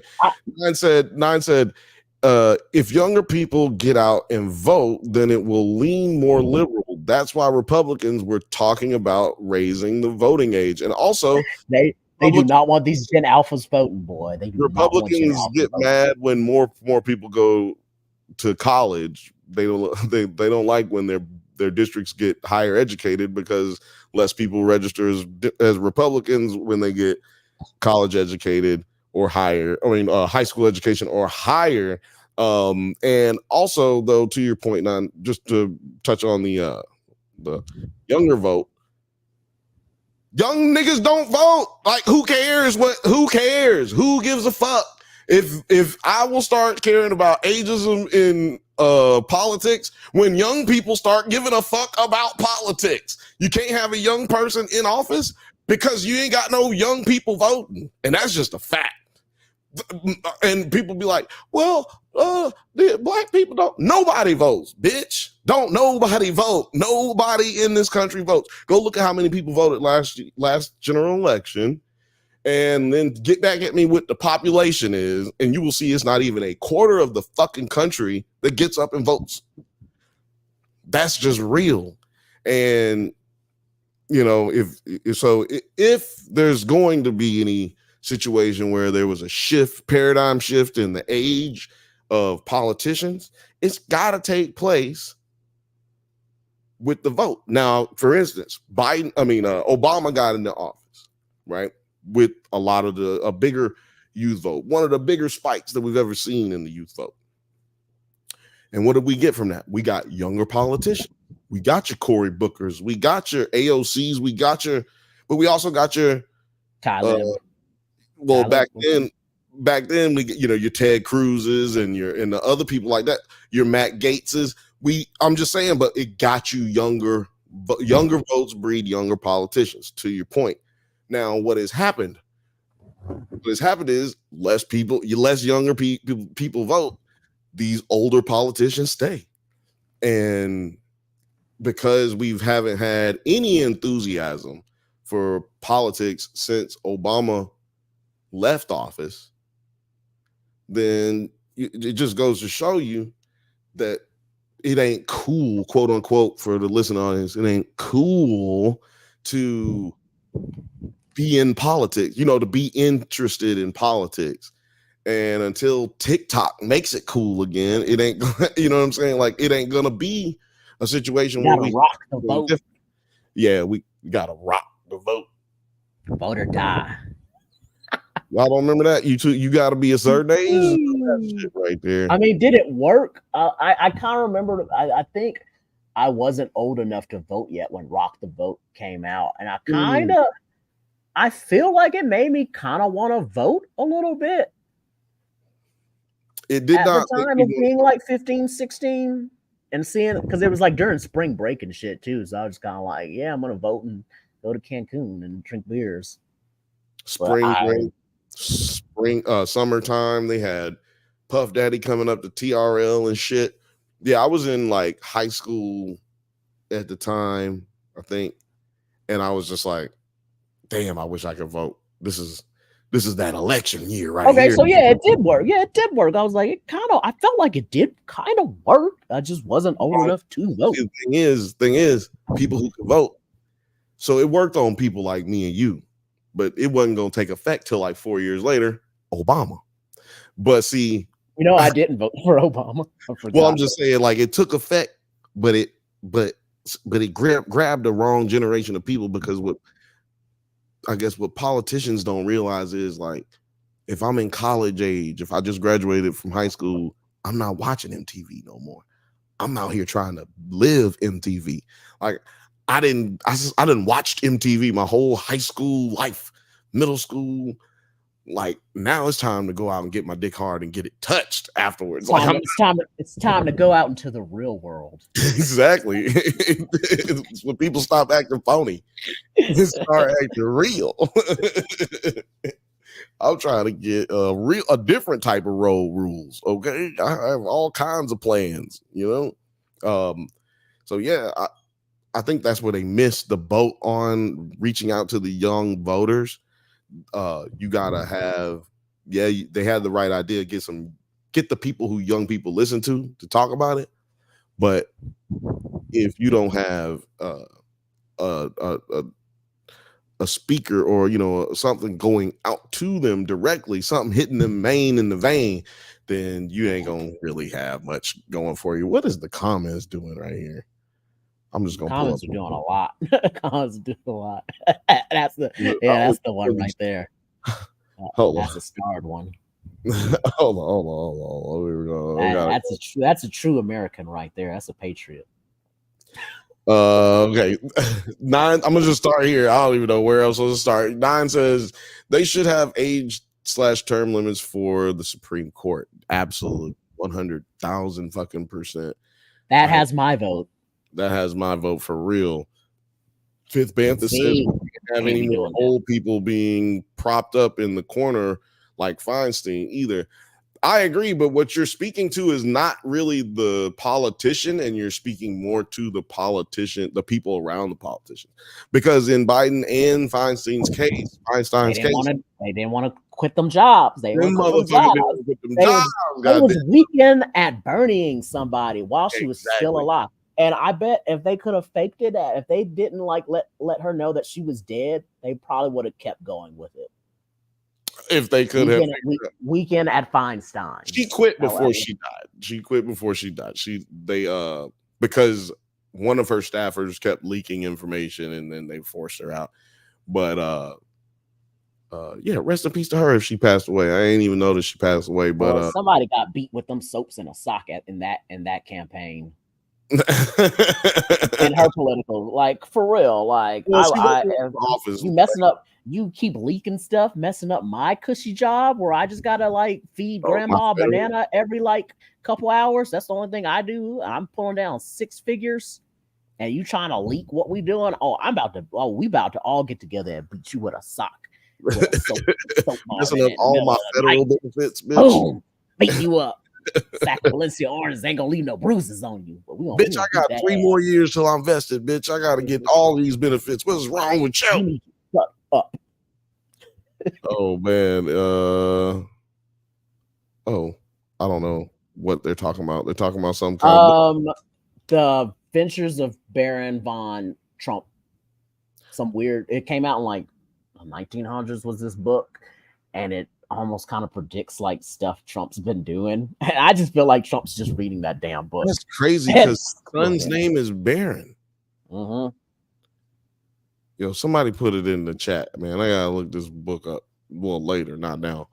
I mean, you can send it down if y'all want to, but I'm gonna have to read that book.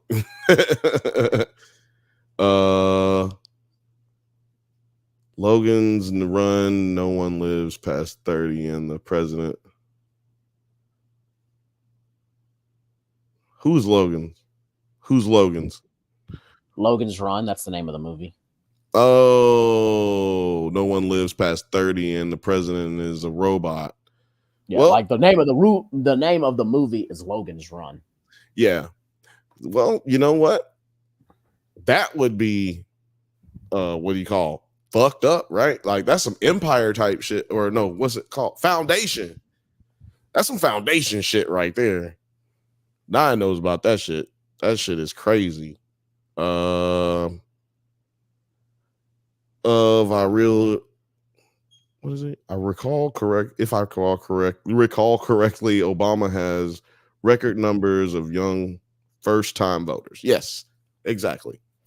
He has the biggest numbers of younger voters ever. Film Age Studios says, I only vote for the drunkies. That's what I'm talking about. It's where your vote matters immediately. Your vote matters when you vote for president. It's just that you really won't see how fucking stupid your decision was or how good your decision was until like 20 years later. Like you won't know how good or bad a president really was until you get like 10, 20 years away from their presidency. Like right this very second, people who fought vehemently against Obamacare are just trying to figure out ways to keep it and make it better. Like that's so like, you know, it's just crazy how things work over the years. You know what I'm saying? Morgan said, Fifth Bantha said, the drunkies are all that really matters.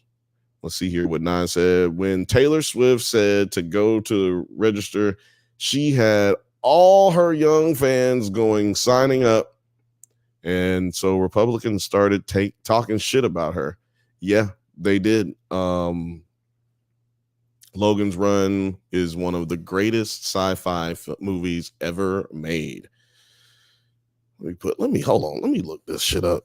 I'll have to look up Logan's Run on y'all asses now. I mean, I feel like it's kind of up there in the genre when Soylent Green came out. Okay. I see what's going on here. 1976.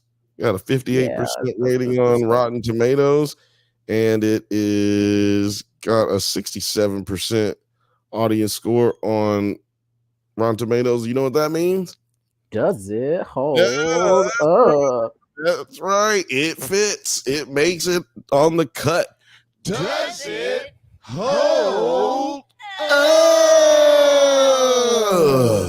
That's right. Well, then I think probably Talking Turd might want to be on this one then.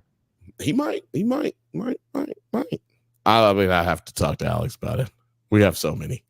It'd be one of those that gets done in December or January when everything's already pre-recorded and coming out because it's the holidays and we don't feel like doing nothing. That'd probably be one of them moments.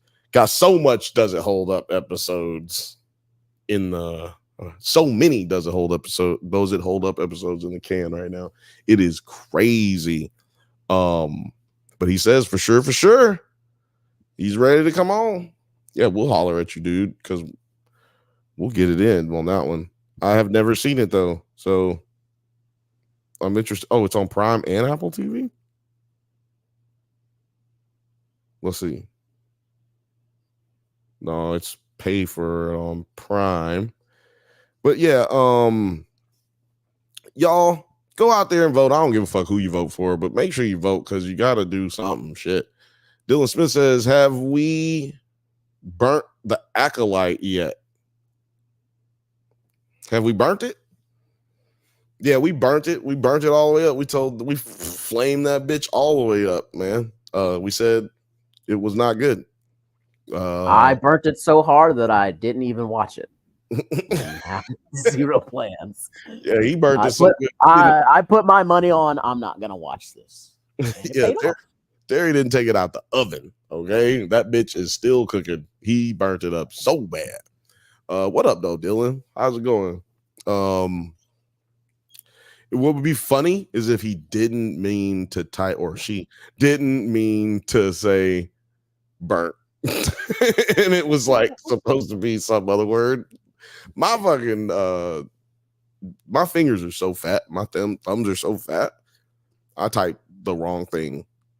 Oh, my keyboard on my phone just hates the shit out of me, and it auto corrects correctly spelled words and just replaces all the time with dumb shit. I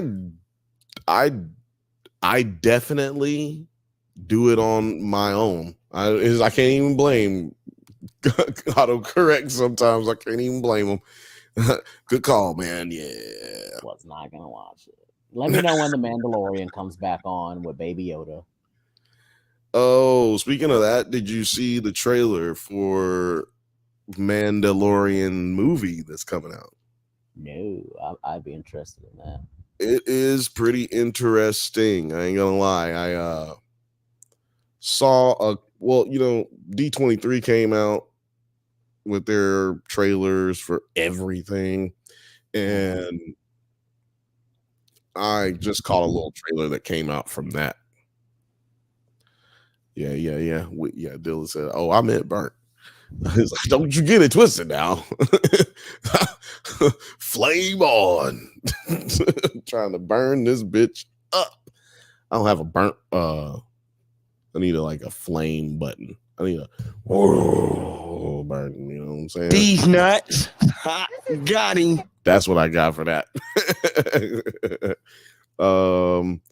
Let's see. Yeah, he said Mando movie and Skeleton Crew trailers drop. Yeah. I didn't see Skeleton Crew. What's that? I don't know what that is. I am excited about I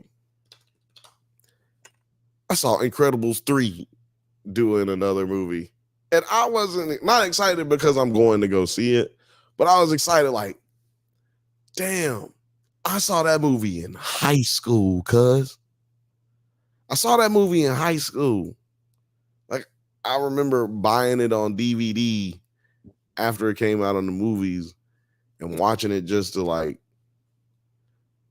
get high and drink in my living room upstairs at the crib and just watch cartoons late at night. And they still making that movie? Bro, they're talking about Toy Story, 5 now? Yeah. But I just didn't think Incredibles was that big of a like Toy Story.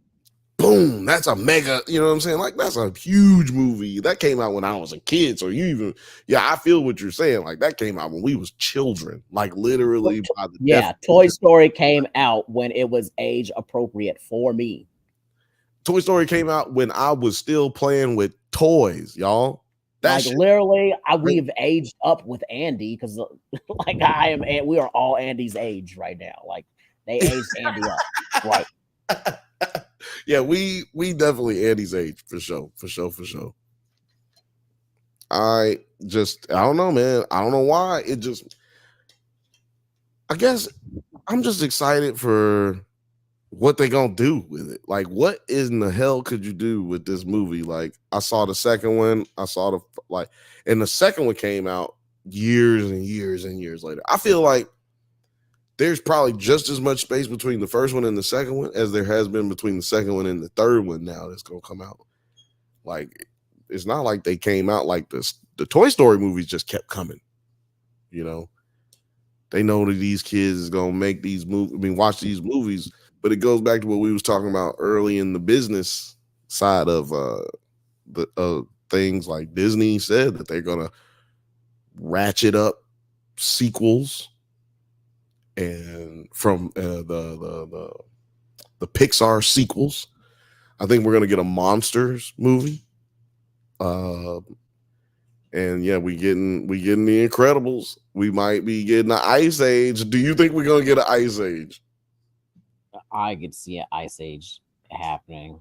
Is there another movie that you like from Pixar that you think? I always wanted them to give me another Up. I wanted to see that old man and that kid and that dog have another fucking adventure somewhere. I only seen half of Up. It was the end, like the second half. Oh, man, that first 10 minutes Up. If that don't have you crying, you're like a robot that wasn't programmed with any feelings at all.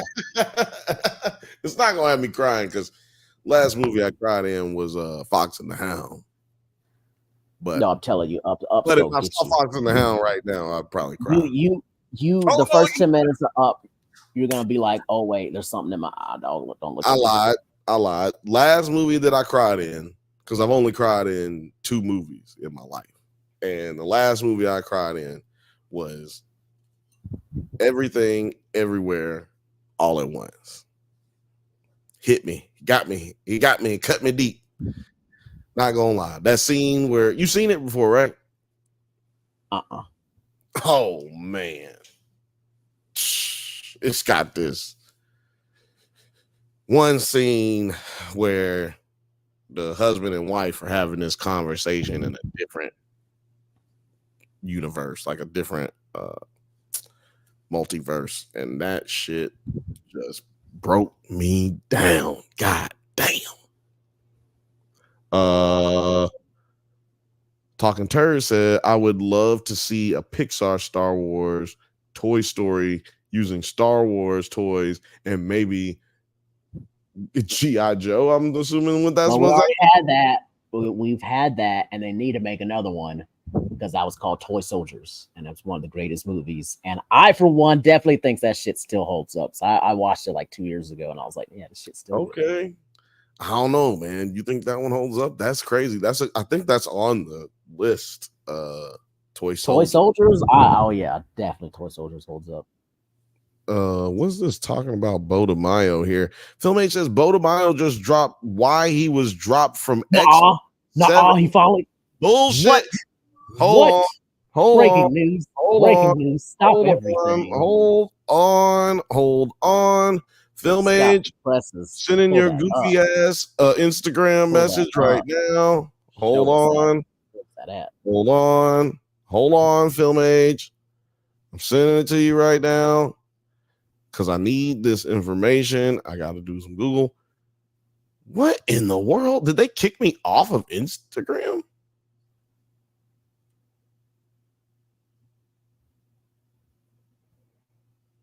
Okay, it just wouldn't let me get on it. What is this? What is this? Yo, the internet is crazy. I'm just trying to get to this one thing. Shit, I need to get on our Twitter account. Because he told me, it was like, hey, tweet me, tag this picture, and we can set up an interview. And I was like, okay. Who? Chris? Beau DeMayo. Oh, what? Here, let me send you the shit. What are you talking about? It's like the same. Hold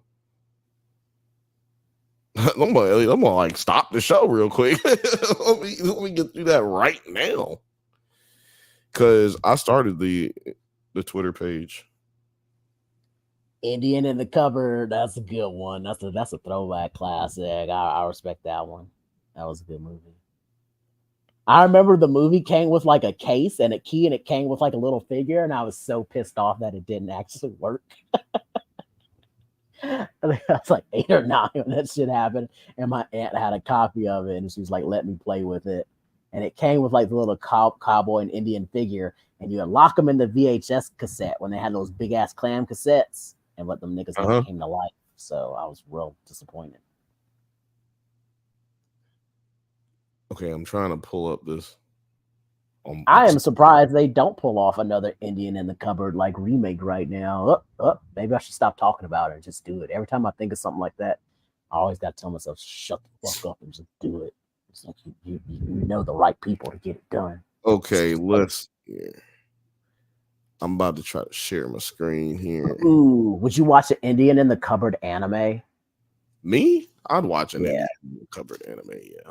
I mean, I'd watch Indian in the Cupboard remake for sure, because I feel like they just weren't able to. The technology just wasn't there to do what they wanted to do and make it like as good as they wanted to make it. Yeah. You know what I mean? Like, could have been a way better movie by no fault of its own, really. All right, so just a little thirst trap warning for y'all out there. That boy. Boy, crazy. Boy, this boy love him some him. I ain't gonna lie to you, man. Beau, you love you some you, boy, and I ain't mad at it, goddamn it. You know what I'm saying?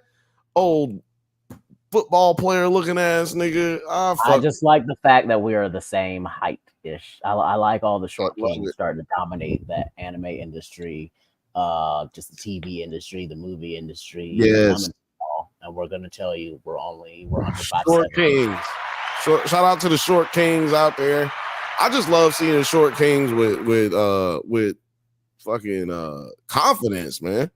You know, there'd be so many short niggas out here with no confidence. I'd be like, dog, who cares? Nobody. It's like most people are short. Like, don't nobody care that you're short, dog. It's okay. But look, okay, I'm gonna try to read some of this. And I sent Film Age a notification. I mean, an invite. He might not come on though. Firstly, I'm so grateful to have worked on the X-Men 97, collaborating with some amazingly talented folks. Creating this revival was a dream come true, and the support fans have shown is so touching. However, I felt it pressing for me to speak up in the wake of leaving the show. Let's see here. A download says above is X-Men fan art. I posted. Wait, where's the part where he talks about leaving? Look there, he's saying. On June 13th, Marvel sent a letter notifying me they stripped my season 2 credits due to the post. This post. Yeah, so he's saying he did that. Sent a letter notifying me that they'd stripped me from the season 2 credits due to my post. Sadly, this is the latest in troubling pattern I've suffered through while working on 1997 and Blade. Ooh. I'll have more to say soon, but must take a step back from social media to find a safer space for me to be out proud and nerdy. Stay tuned. Hey, Beau, right, Beau, come on. Nah. This is the safest place for you to be both proud, both out, and both nerdy. It's right here. What do you need? What more do you need? We right here, dog. Look, listen to this. You know what I'm saying? Wait, what you gonna do? How much nerdier do we gotta get over here? You know, come on, man. I need you to do something. Tell me what you wanna do. Come on, Beau. You know you want to come through and fuck when with us. Sheriff John Brown comes for you. Bad boy. I'm so glad we looked that up because I was like, what is he Don't saying? come for you. Sheriff John Brown. When Sheriff John Brown comes for you. When Sheriff John Brown come for you. When Sheriff John Brown come for you. John Brown come for you. Wow. So yeah, what do y'all think about that, man? Do y'all think that this? I knew it. I knew it had to be something. But I really thought it was the OnlyFans. And the caption says nothing except Happy Pride. And well, see, I think that's what he's saying. He said it was one of the first. He said it was one of the many things that he had to deal with. So OnlyFans had to have been a problem as well. And I think that's why it became something that was suggested that would have been the reason that he ended up getting fired. Hold on, what happened? On his Twitter, Small Soldiers. Dylan says Small Soldiers still holds up. Talking Terror says Soma is that brave. Oh, I'm not real. Talking Terror says Indian in cupboard. Indian in the cupboard had a Darth Vader figure come to life. And I feel like with Disney owning every fucking thing, like if Disney did this shit, they could have all kinds of action figures interacting with each other and coming to life. I think Disney owns Indian in the cupboard. Indian in the cupboard, right? So yeah, it wasn't like this would be, and it's doable as fuck. I may have somebody in Disney that Enlight, stay tuned for Enlight, will come in strong. That company could get me in touch with, and I'm gonna pitch them. And this idea, Indian in the Cupboard remake, it's got to come out. Yo, son, they took his credits off of season 2. So what does that mean? That what he did, they're just not going to use now, and it's just going to be bad? Because everything was good. Everything was all good in the hood. And is this all part of the reason why Blade has just not gotten done? It's supposed to be out the end of next year or the beginning of next year, in the next year. Blade is in real-time development hell. Like usually development hell is kind of like background stuff of things that just aren't coming together. Usually, this shit's like in our faces, being like the director quit, the writer quit, the cinematographer fucking quit. It's just like every couple months, it's just telling us what's going on with this movie. I was like, damn, this is bad. It's usually way quieter than this. And their writer got fired. Like that is crazy that we got this many situations taking place in Marvel. And it leads me to believe, like, are they just firing some of these people because it's about the money? They could keep these people around, but it's like, yo, we find any reason to get rid of anyone. You know what I mean? Because there's a lot of that going on at Disney right now too. Let's see here.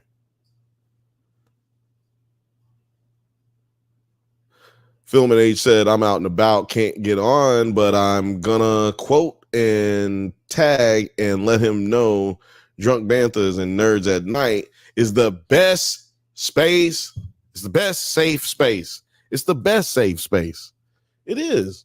We right here for you, dog. Because wasn't nobody out here caping for you harder than us. There was a lot of niggas caping for you, but it wasn't nobody caping harder than us. That's a fact. One of the few podcasts, only maybe one of the few podcasts that talked about every episode that you did, and one of the few podcasts that actually sent a correspondent to go and talk with you in person. Who did that? Nobody else but the Nerds at Night network. Exactly. I'm willing to bet. Yo, right now the way you're sitting, that Natalie Portman's neck looks like your head. So if you yeah, just like that's so crazy. That's some fucking Beetlejuice shit right there. Some shrunken head Haitian shit right there. But anyway, sorry. Beau, first of all, I'd like to say that's absolutely asinine that this would be an issue in any way, shape, or form, in my opinion. And it only got 2,000 views before they got it fucked up. And come on, man, let the nigga live. And most of all, I'm making the neck a little bit better. Kind of looks like my head got a little bit bigger. Yeah, that's perfect. Yeah. But yeah, first of all, Beau, we believe you. So let's get that out of the way. You ain't trying to convince nobody on this channel. Oh shit! This is 10 seconds ago. The truth will be revealed after their Disney Plus disaster. Marvel wants to mislead with alleged contract breaches over tweets. It's tragic. It's come to this, but unsurprising. Stay tuned. What? I feel like I should be fucking DMing him right the fuck now and tweeting. You should try to get him on right this second. Hold on. Let me give you the damn, where is hold on. I'm about to look up all my damn hold on. I have my other account that has like 1,000 followers on it. It's just not connected to us in any way. But if I just tweet them, I'm about to put all of our fucking shit on there. I put it in. Oh no, it's in the what do y'all call it? The drive. And I don't have a. Yeah, you got it. The Nerds at Night drive. I think you. I don't have access. I know. I was the main one that told everybody to put everything on there, and then I forgot that I don't have access to the drive on my laptop. Okay, hold on. I thought I made it away. Okay, yeah, I'm looking for it. But anyway, we gonna keep y'all entertained. Don't you trip. It ain't gonna be just the look for the stuff on my phone show. But we do have to figure out the password for Nerds at Night so that we can make sure we get Beau DeMayo right the fuck now. I'm just gonna do it through my other account. This should work. Yeah, definitely do it. Yeah. But yeah. Damn, are you still watching? Anybody still watching that actually would know it? Because I sent it in our group chat too. Everybody go at Beau right now. And then tag Drunk Bantha and Nerds at Night. Oh man. That's crazy that I don't have it written down in the I got the Instagram for Nerds at Night in there. I don't have the one. Oh, I just need this picture of me. But anyway, yeah, man, I can't believe that is what in the fuck happened. Like, how? I want to know what y'all think. Me and Beau DeMayo are exactly the same height. I'm looking at our picture now. I was like, you are exactly the same height. I would look. So now, like, if I worked out and got both, I was like, okay, so that's what I would look like if I started working out more and lost some weight. All right, I feel you, Beau. Like, oh, so I'll start busting some iron. I'll be all right. All right, if I just got some muscles, that's what I would look like with real muscles. Okay. Here, I'm about to send it to you right now. I'm about to send you the password right now. I just found it in here. I'm actually putting it back in the chat. Or you know what? Don't even worry about it. Just retweet what I'm about to tweet and tag you in. I can do that too. I just sent it to you. I just sent it in the chat though. So yeah, we worked it out. But yeah, man, I am literally flabbergasted right now. Like I really am glad that I was looking for something and I have an excuse looking for something on my phone. Now I actually have an excuse to fucking to act like I don't know what the fuck I'm talking about. Like an excuse to fucking be sitting here quiet because I don't know what the fuck's going on. What up, Othelius? What in the hell is up, man? Hold on, let me give you some love. What up, man? What up? Oh man, Othelius said Terry would look like a buff version of Jeffrey Wright. Oh shit, that is fucking hilarious. Oh man.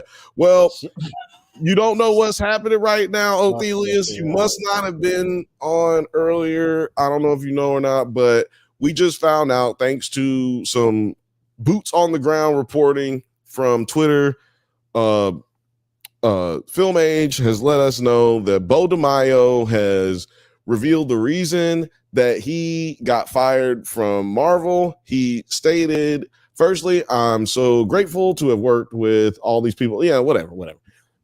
He says, the above fan art I posted on Instagram for Gay Pride in June on June 13th sent a letter notifying Marvel sent a letter notifying me they stripped my season 2 credit due to the post.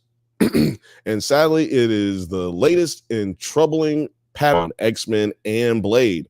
I'll have more to say soon, but must take a step back from my social media to find a safer space for me to be out, proud, and nerdy. Stay tuned. And I'm liking all these things and retweeting all of these things. But that's not all. He also said a few minutes ago, the truth will be revealed. After their Disney Plus disaster, Marvel wants to mislead with alleged contract breaches over tweets. It's tragic. It's come to this, but unsurprising. Stay tuned. And now I'm about to hit refresh because I'm like, yo, what in the? He just hit us with that 10 seconds.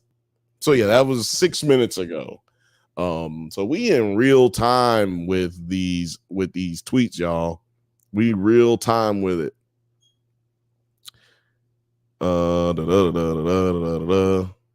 My gas has truly been flabbered. I don't know all these British stuffs, but I love it. British people got some crazy shit that they say, boy. That shit's dope. Fifth Bantha says, I flabbered my gas once and they kicked me right out of the church. That is okay. Some of the things I'm gonna need somebody else to just peruse through this before I even say anything. I'm gonna have to start reading y'all's comments before I even put them up there. Because flabbering your gas in church is wild.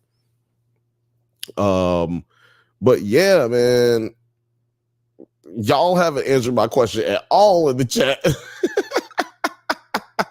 Because I asked if how they feel about Beau getting dogged out. Do you feel like that's a good reason for him to, get let go from Marvel? And I get stuff like from Dylan Smith, my gas is flabbered. Or also from Dylan Smith, T could fight Beau and rock them.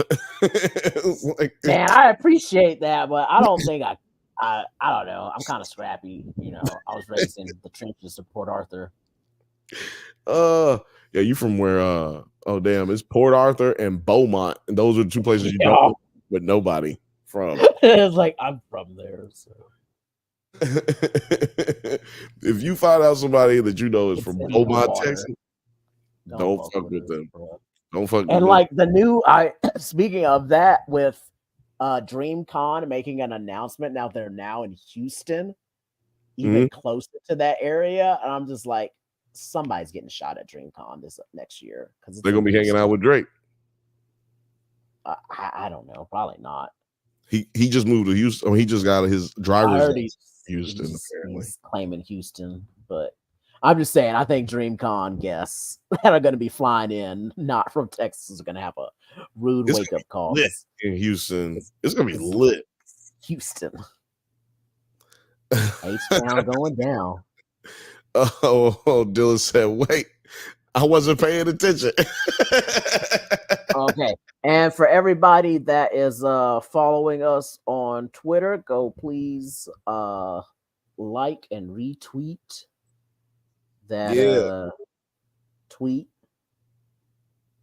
Please. I just tagged you in it because I had you on my thing. Where is it? I don't see it. Because I tagged you. I tagged Drunk Banthas in it. Oh, Drunk Banthas. Did you do it from yours? I did it from mine. Okay. because I'm on Nerds at Night right this second. That's all. Like, I don't see it. Damn. Yeah, boy. No, that's from 3 days ago. But anyway, like I was basically saying, let's see. Othelia said, to any woman that live in Houston and is neighbors with him, just make sure you hide your little sister from him. Oh yeah, he talking about that one, the God, Drake the God, Drake the 69 God. Oh man. But yeah, man, that's crazy that they put a black man on the streets, and not just a black man, a black gay man who was out here diversifying they whole ecosystem that they got over there. They whole little factory of fuck them and pluck them and fuck them. They pluck them and they fuck them. You know what I'm saying? Like they fuck them and pluck them, or pluck them and fuck them, however you want to think. They pluck them out of the world of creativity. They put them to work, and then they fuck them over, man. That's how they do it. And, you know, he's not the only person to ever get fucked over. And he's just probably the only person to get fucked over in this very specific way.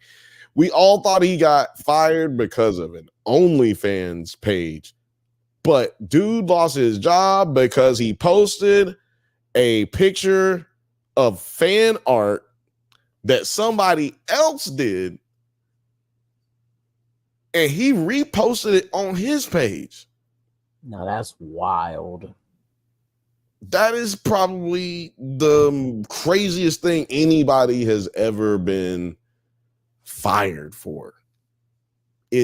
But look, this is how we doing niggas now. We just get rid of we got rid of Jonathan Majors for running from a bitch, and now we just gonna get rid of Beau DeMayo for posting some shit up, and he ain't even do nothing. This is just crazy. Like, the more I think about it, because we've been scrambling, but the more I really think about it, I get angry. Because I'm low key mad. I wish it wasn't so late that I could ask Black Gay Comic Book Geek to come on right now, because he's the only other person who's been on this shit like we have, and he's actually, like, right before you met him, I found out that he knew him as well. You know what I mean? So I was like, oh shit. Like, he follows Black Gay Comic Book Geek. I was like, oh, okay, cool. But I'm like, the whole time I've been thinking, man, this is an OnlyFans thing. I can kind of see where they coming from. You know what I mean? OnlyFans, I definitely can kind of see where Disney is coming from. But this, even if you're not posting full on nudes, just the whole word OnlyFans has a negative connotation on it. Right. Exactly. Even if you're just doing yoga lessons on there, it's got a negative connotation to it. Like, right. But you posted on your Instagram a picture that someone else drew that is a fan art of yourself dressed as Cyclops with no blue on. It's not like it's even crazy. Like, Cyclops' outfit is crazy. First of all, let's just get that. He's just black and Cyclops is blue. Technically, that's just the only difference. And let's think about when we saw Magneto all chained up in his outfit. This is like nothing worse. Yeah, this is crazy, man. Othelia said they act like Beau stole boxes on his day off. They are acting like my man stole boxes. They fired this nigga on his day off. This is crazy. This nigga wasn't doing nothing except minding his own business. Now, I understand, like, kicking me off the show. Like, okay, I feel like y'all taking my credits, nigga. My credits. And this tweet says something to me. This tweet is telling, where he says, now, hold on, there's more. Look, this is live. I need some breaking live. DeMayo. Breaking news. Yeah. He says, This is their Disney Marvel's usual playbook. Legal letters as well as other items to prove their long-standing pattern to follow. It's about finding a safe outlet. Thanks for your faith and patience. So, so there's a lot in there. There's a lot cryptic in there. This one says the truth will be revealed after their Disney Plus disaster. Marvel wants to mislead and with alleged contract breaches over tweets. So I just want to focus on that. After their Disney Plus disaster. So we've been talking about that on this show, that no one has actually turned a profit from streaming except for Netflix. Most recently,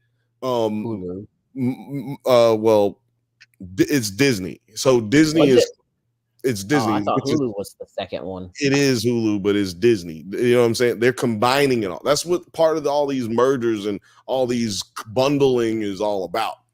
Is now I can count all this a part of my Nielsen, because remember, Nielsen is getting involved in this shit now. So niggas can't just fudge numbers no more. You gotta actually come with the shit correct.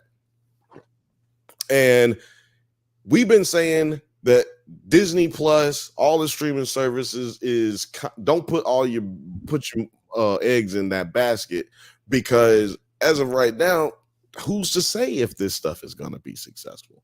And we are seeing it not be successful. We are seeing people struggle to make money, shows struggle to get fans, shows struggle to garner more subscriptions and viewership. Then so if everything that they're putting out is failing and it goes on another 4 years, that's like almost 10 years of existence, and you haven't actually made profit but one of those years. Actually, we're talking about the second quarter. We're not even talking about a whole year of profit. We're talking about in the second quarter they were able to turn a profit. So like this might not even be the case come December, right? Like they could still be in the hole come December. And, you know, clearly he knows something that we don't know. He being Beau knows something that we don't know. And for him to say, and this is in quotes, by the way. So does anybody know if this is a quote from someone else? Because the first statement he made, the other statements he made are not in quotations. This statement is made in quotations. This is not. So out of all those other quotations that were made, I mean, those other quotes that he made, posts that he made, those are the only ones that were put in quotes. Very interesting, man. This is crazy. Straight up breaking news right here on the Bantha Bunch show. That's wild. The truth will be revealed after their Disney Plus disaster. Marvel wants to mislead with alleged contract breaches over tweets. It's tragic it's come to this, but unsurprising. Stay tuned. Now let's look at some of these comments, man. This shit is crazy. Oh, it's getting real. I'm sending you all my okay. People are being pretty nice, it seems like.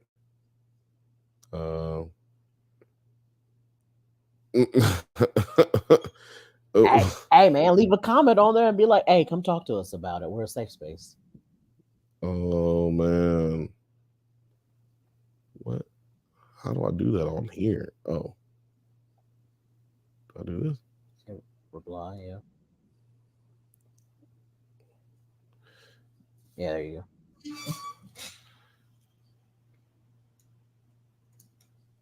go. Oop.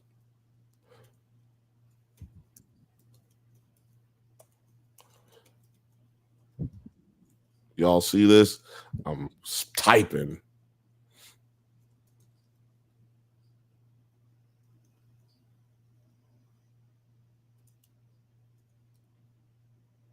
Eat.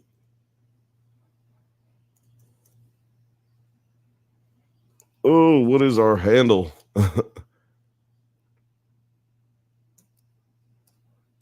You always have Nerds Night. That's what it is. And then tag also Drunk Banthas and 9 Nerd Yards. Because that's also what I couldn't find the Nerds at Night one. Oh, it's called Nerds Night. That's why I couldn't find it. Yeah.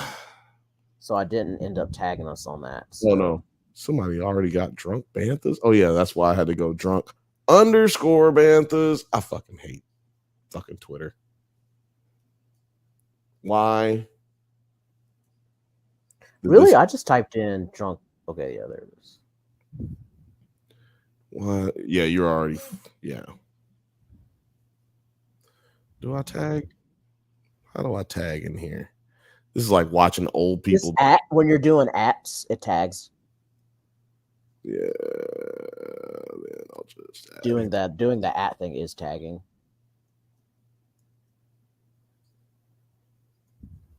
Oh, wait. We're doing 9. No, yeah, 9 Nerds.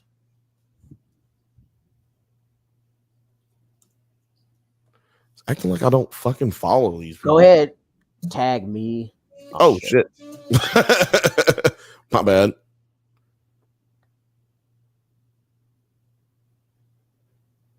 Can I? No, see, this is the thing. Hit the 3 dots and she'll let you edit it. I hit the 3 dots. Oh, I guess it doesn't let you edit then. Yeah, it just says pin to your profile or delete. It doesn't let you edit no more. But anyway, you guys see what the deal is. Oh, did that get taken down? What happened?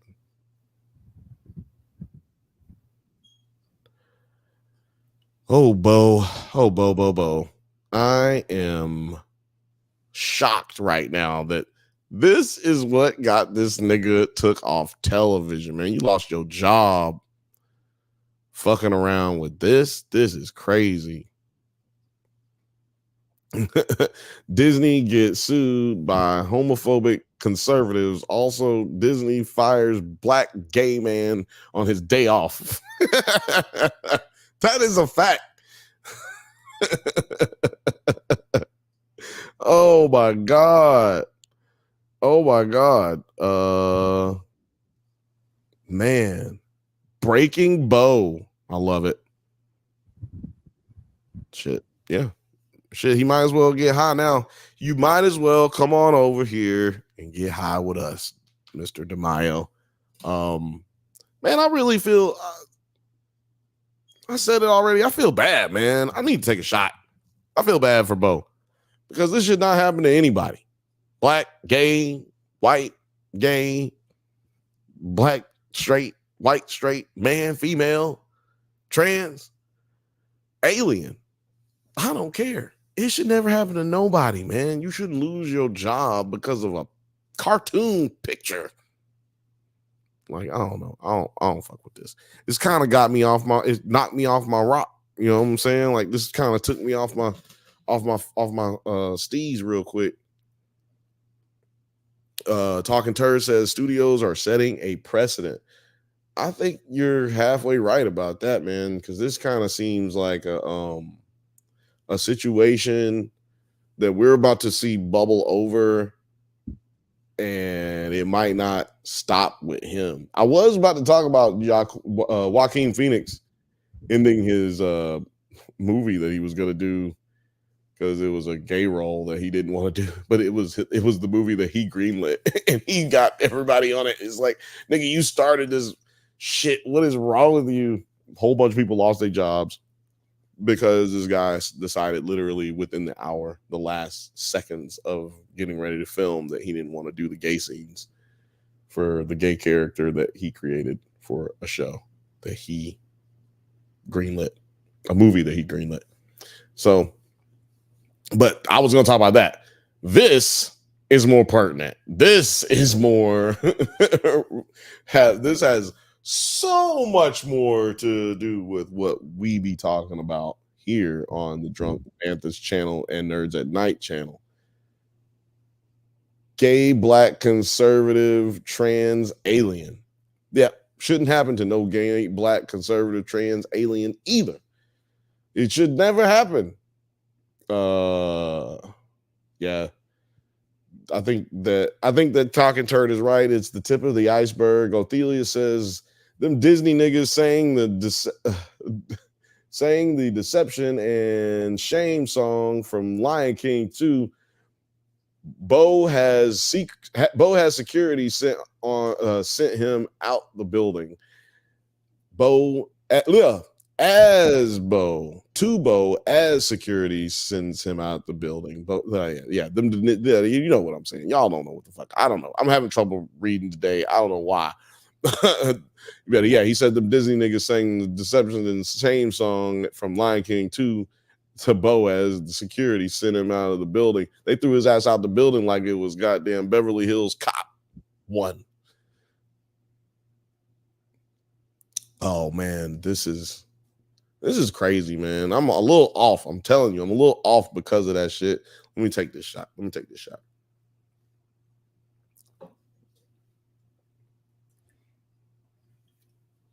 So you know what we're gonna do? I literally was gonna go just a little bit longer just to see if Beau decided to jump on.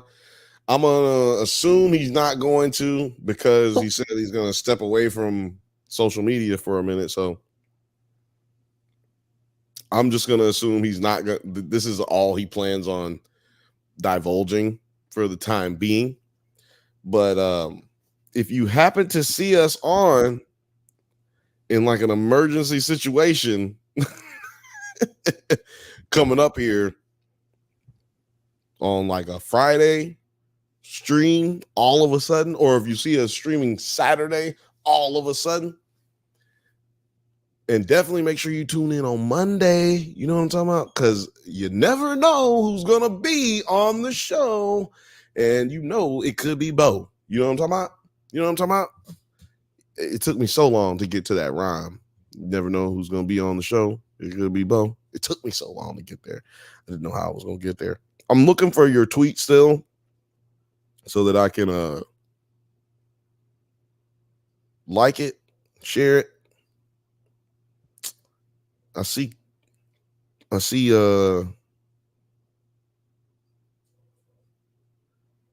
there we go.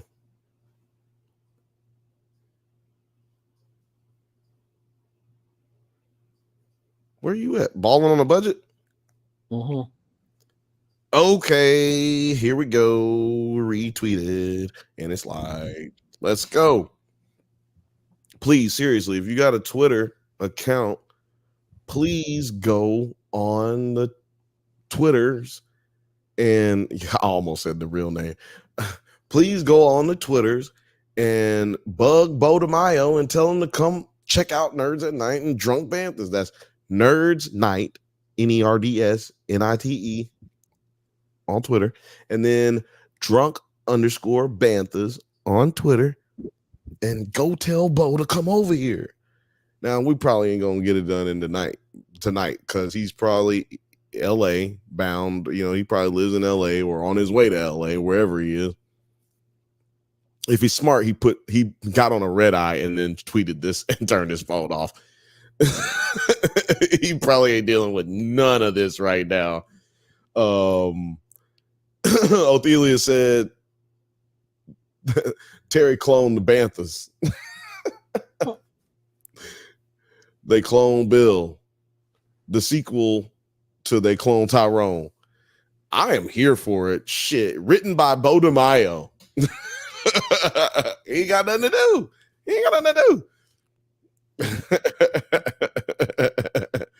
Oh man, you definitely got there. Yeah, we're gonna have to do it, guys. I'm telling you, man, we got this shit, dog. We got this shit. Tell Beau. First of all, you know, Beau is a friend of the show. I'm not just talking crazy. He's a friend of T, so he's a friend of me. You know what I mean? We boys. No, I'm joking. But seriously, I hope he knows that this really is a safe space to come on, because we really do want to get to the bottom of this. Not just for the what do you call it? The sizzle, the sensationalism, But to see if I want to support Marvel and like Fox and Disney and whoever else was behind this, and to see if they're worth giving me my money to. If they're pulling shit like this, it's like I really don't want to support any of your other projects, man. We need to start boycotting these motherfuckers. Yeah, I've talked about it several times, and I talked about it on Monday very briefly. But we control how, what's going to be popular, what's going to be famous. If you ever wonder why do they keep making this shitty movie, it's because people keep going to see it. And if you stop going to see it, then they'll stop making it. It don't matter how big the movie is. Like, you wanted Jonathan Majors to never be on television or movies again, all you had to do was not go see any of the television or movies that he's in, and they would have never put him out. That's just how it works. Don't matter how many of them they already filmed, it just wouldn't happen. And so we got to start treating it like that, man. We definitely got to put our power of our dollar to work, right? Like, and that's in everything. I don't just think it towards Marvel or DC or any movies, any television. I'm talking about the grocery store. I'm talking about corner store down there and down the street. You know what I'm saying? It's all about that, y'all. So make sure y'all keep that shit together, man. We gotta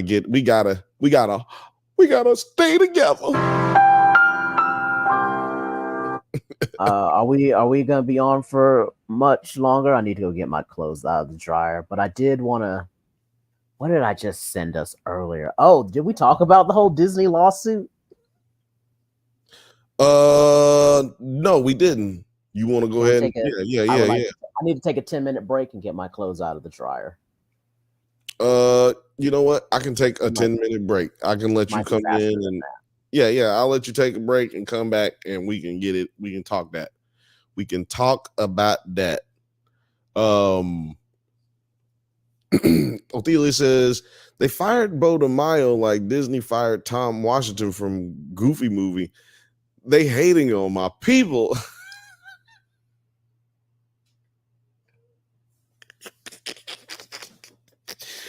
The goof that stood by the dough. Well, yeah, man. The goof that stood by the bow. Oh, man. The bow that stood by the dough. That's how they treated him. Put that on a t-shirt. The bow that stood by the dough. Oh, shit. We about to, bro. So, I've never been fired from but one job. I've been fired from one job. And it was some bullshit way I got fired. So, like, I'm not going to go and bother you with the details or too many of the details, but like, basically, I got fired because I was late 3 times in 6 months. And I was late like 2-3 minutes. You know what I'm saying? Don't nobody tell you that they got fired. But they'll tell you, they'll tell you that they lost their job, but I got fired, okay? But I knew that everybody knew it was bullshit. That's what gave me the ability to just like be like, man, whatever, because I was young and I felt betrayed, and the people who I worked with, we were all very close together, and one of them ended up being the one that actually fired me out of nowhere. So just thinking about it, I'm like, yo, Beau would have gotten this from somebody that he knew. You know what I mean? Like, this information didn't just come down the pipe like, oh, Disney's not fucking with it. You got to remember, he didn't say in that tweet that Disney sent him a letter. He said that Marvel sent him a letter. And all reporting in the news articles that talked about him being let go all referred to him being let go by Disney. not Marvel, as to absolve Kevin Feige or any other producers there from any knowledge or any type of responsibility. Backlash, if you will. Blacklash in this case. And I think that's what we're really going to possibly be facing here. Because them tweets had like 3 views and like 20 likes when we first started looking at it. And I'm going to tell you what it's got right now, just as I refresh. Because like I said, it was nobody looking at that shit earlier. Now, right this second, there's about 4,000 views or 3.5 thousand views and 700 retweets in the last 3 hours.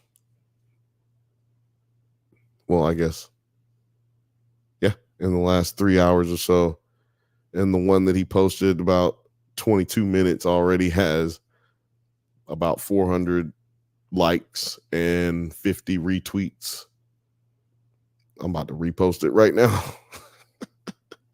Like, get out of here, dog. Like, if somebody that I worked with knew about what happened, you know what I'm saying? I wouldn't be mad that they kept their job, but I would be upset if they, you know, stayed quiet. And not stay quiet in the sense of risking their job or risking losing their job, but man, I'd want you to say something, man. Stick up for me in some kind of way, man. Be like, you know, Bill ain't a bad dude. He just gay. Why is that bad? Why is it bad if Bill is gay? That's what I would like. It just troubles me when we talking about this kind of stuff, and it's just that simple. Like, we just fired a nigga because he gay, or we fired him because he posted something that's too gay. But then, hold on, I want to pull this up because the shit that Cyclops be wearing ain't exactly like.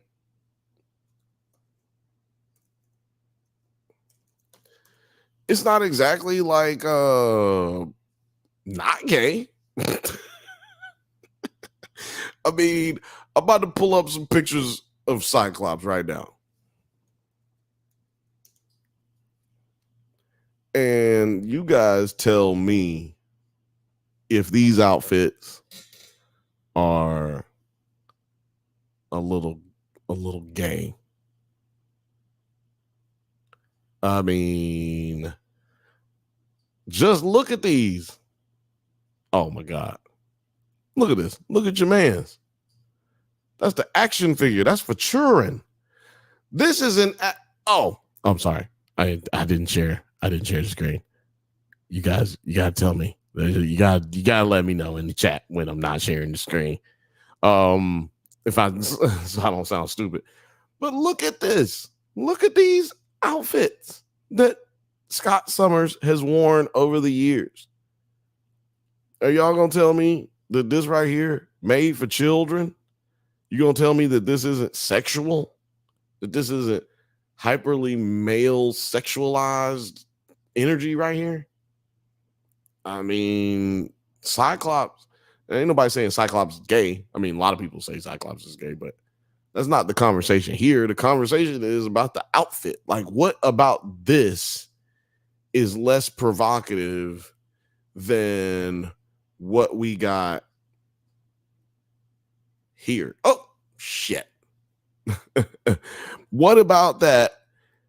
And I want your opinion too, T. Like, seriously, like, what about like the Cyclops himself, like the character and the way he's portrayed? What about these portrayals of him is less like, I guess, I don't even know if it's gay to like, I don't know if they're complaining about the gay, but like, what is it? Is it because it's pride, or is it because it's a man with half his clothes on? nipples. I don't know. Maybe because you can tell it's skin color. Maybe because you can tell his skin color. I mean, well, what about Gene's outfit? So that's what I'm saying. It's gotta be the fact that it's a man, right? Because Gene's outfit is like just straight butt naked. Right. I don't know. I'm looking up her outfit right now. The comic book outfit. Oh, there we go.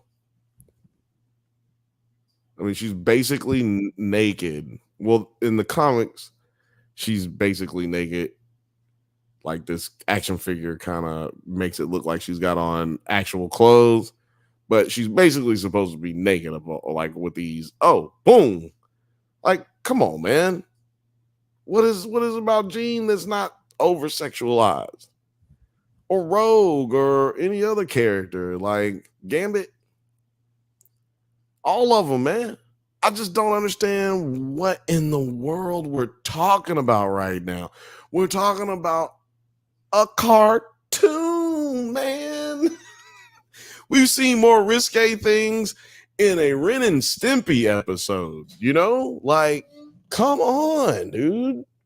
Filmade said with this and the you misspelled blacklash, sir. With this and the blacklash with Disney lawyers going after a guy who died and is connecting a clause in the Disney Plus account, this is gonna hit them hard. Now, Terry, that's about that, and I'm gonna let you go ahead and talk about the other thing that you was gonna talk about. You can go ahead and combine those together if you want. I mean, just the main thing it was I gave you that meme about the Mandalorian, but it's what Filmage was saying. But here's what happened, because it wasn't a guy, it was a guy's wife. His wife died at a Disneyland resort. I'm not sure which one they went to, one of them in America, and she had dairy, I think, allergies. Mm-hmm. Enough to where anaphylactic shock, she would die. She had bad, I need to not eat shit that's cross-contaminated. And, you know, when you think about this, it's like it's always on that person to ask, but it's documented that they asked. It's proven that they asked multiple times. Are these dishes safe? Is this restaurant safe for me?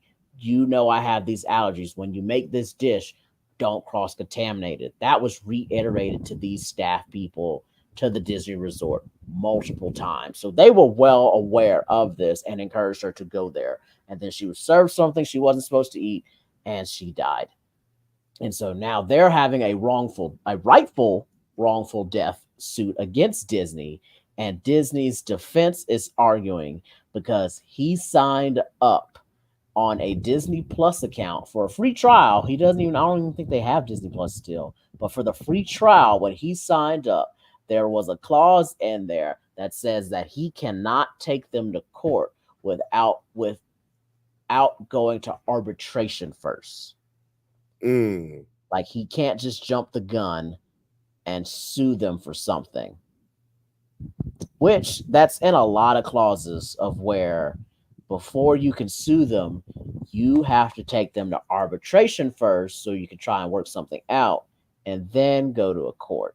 But what's fucked up here is that how can me signing something for a totally different thing for a streaming account have anything to do with me being at your park and you actually killing me? It's not like Disney Plus gave me, I was watching Disney Plus, something on there, and all of a sudden I had a seizure because of the lights, and you didn't have the photo warning thing. Now, don't get me wrong, I completely agree with you, but I feel like I'm missing some details, or we all missing some details. Like, this was just a motion that Disney made. This isn't the end of the situation, right? Like, No, of course not. This is just what they're trying to argue of why it can't go to court and why they can have it thrown out. So yeah, they made a motion to throw it out but I don't think that's I mean, clearly that's not going to hold up in It's court. probably not gonna hold.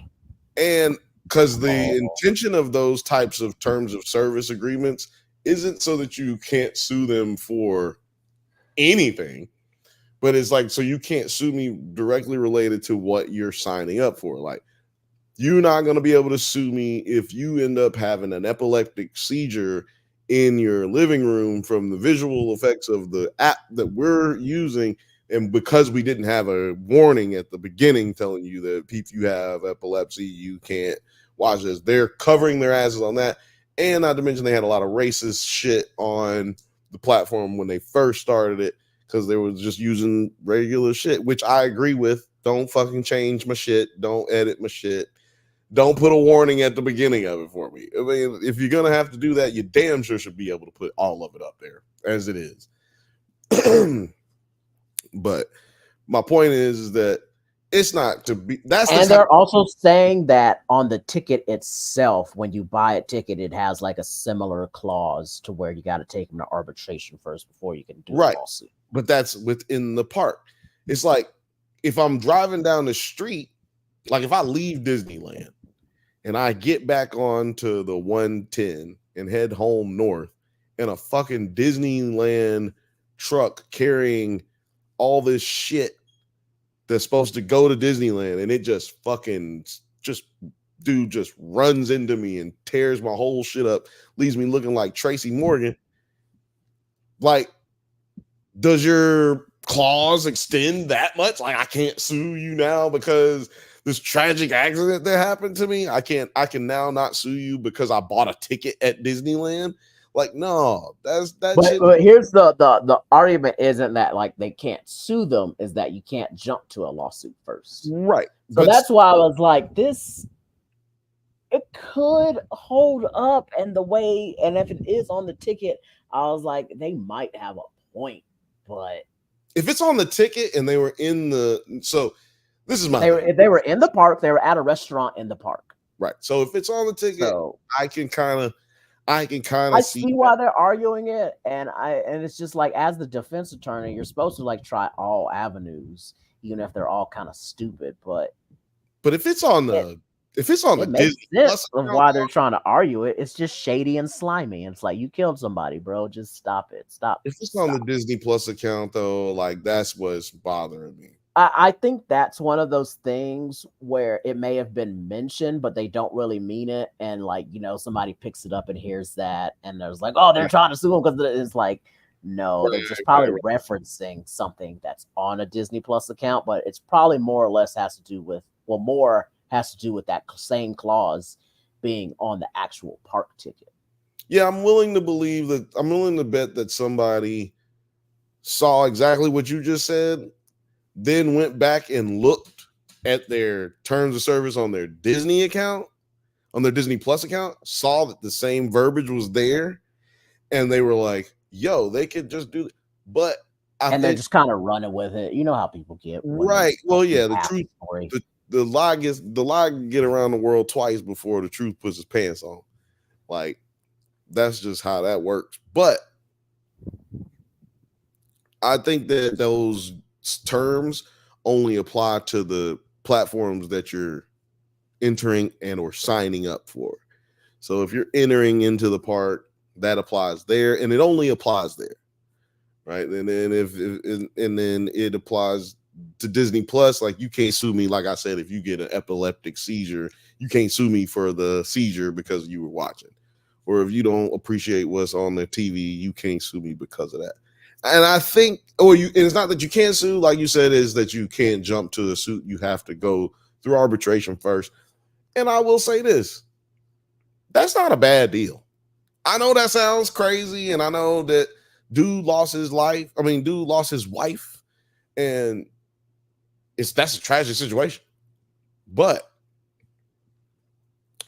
arbitration for them is just a lawsuit that's not on the books.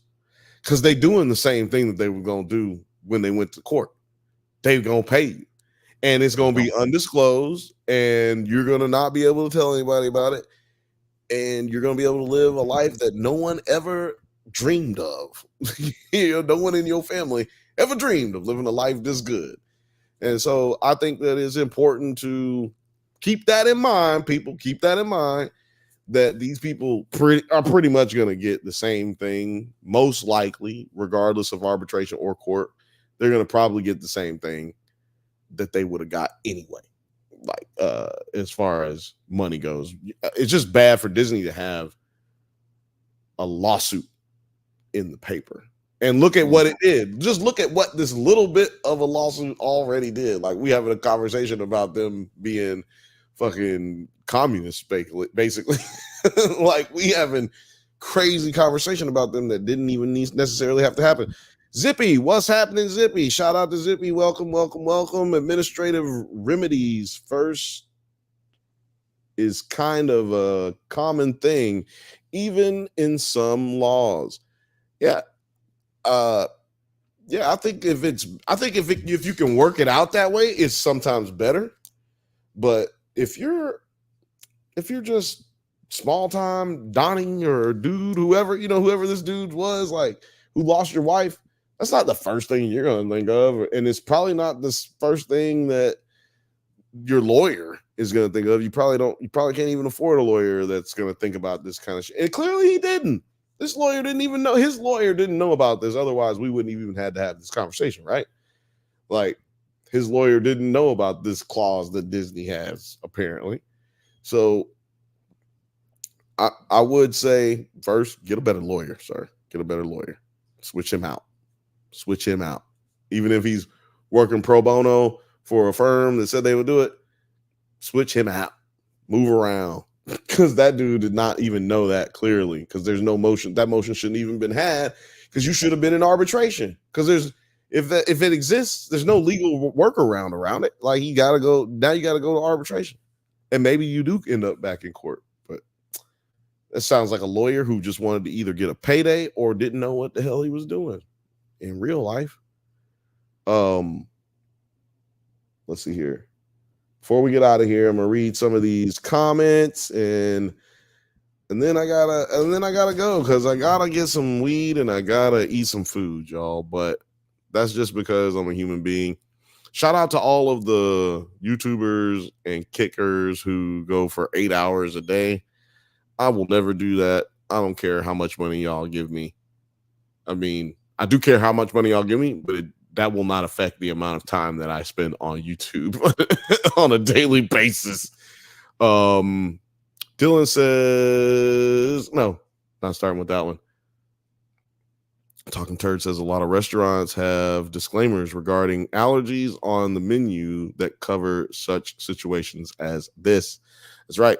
But yeah, most of the time you gotta tell them that you have allergies, and that's what it usually says on the menu. But like, that's why I preference like this whole thing of like where it's always on the person with the allergies to tell. And I was like, nope, they got it documented that they had talked to these people. Yep. And told them. So that's why it's fucked up. It was like, y'all really were negligent. They probably asked several people about anything, many times. Dylan said they tried to sue Disney and it tanked.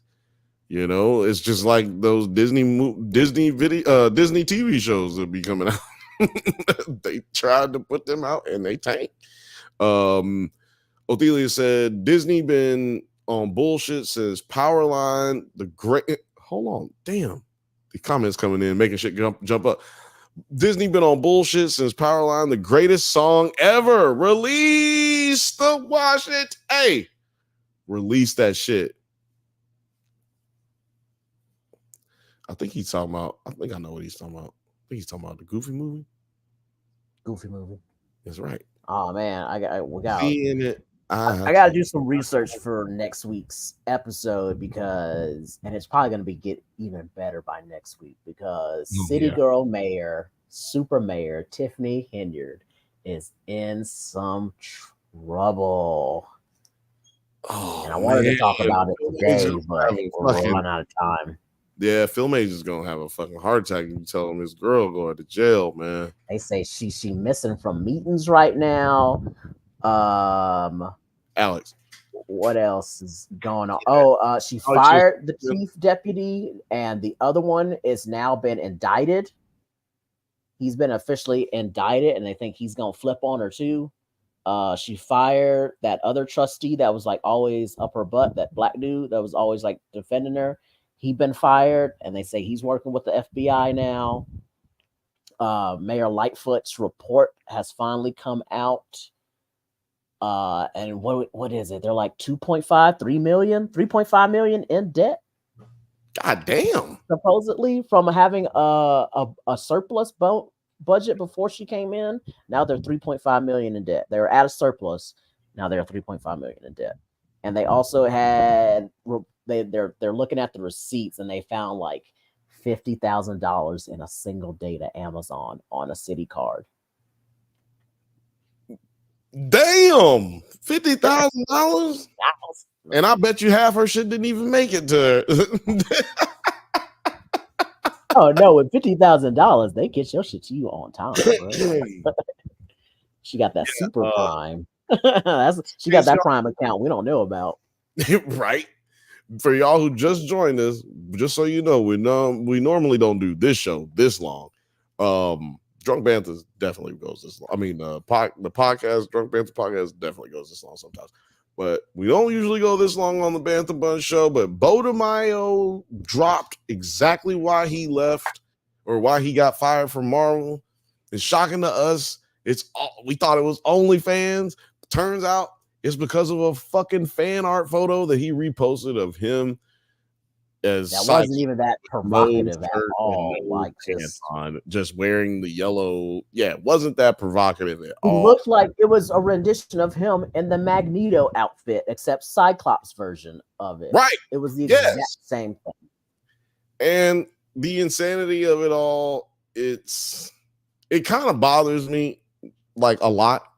And it's like you said earlier, Terry, like I'm trying not to really harp on it too much, but it's like you said earlier, it's like, do I want to spend my money with these people if, not knowing? Now, maybe there's something that maybe he explains it, and then I'm like, okay, I see what's happening here, and I decide I still want to spend my money. But I do need the opportunity to decide on if and why, keep it through the comments.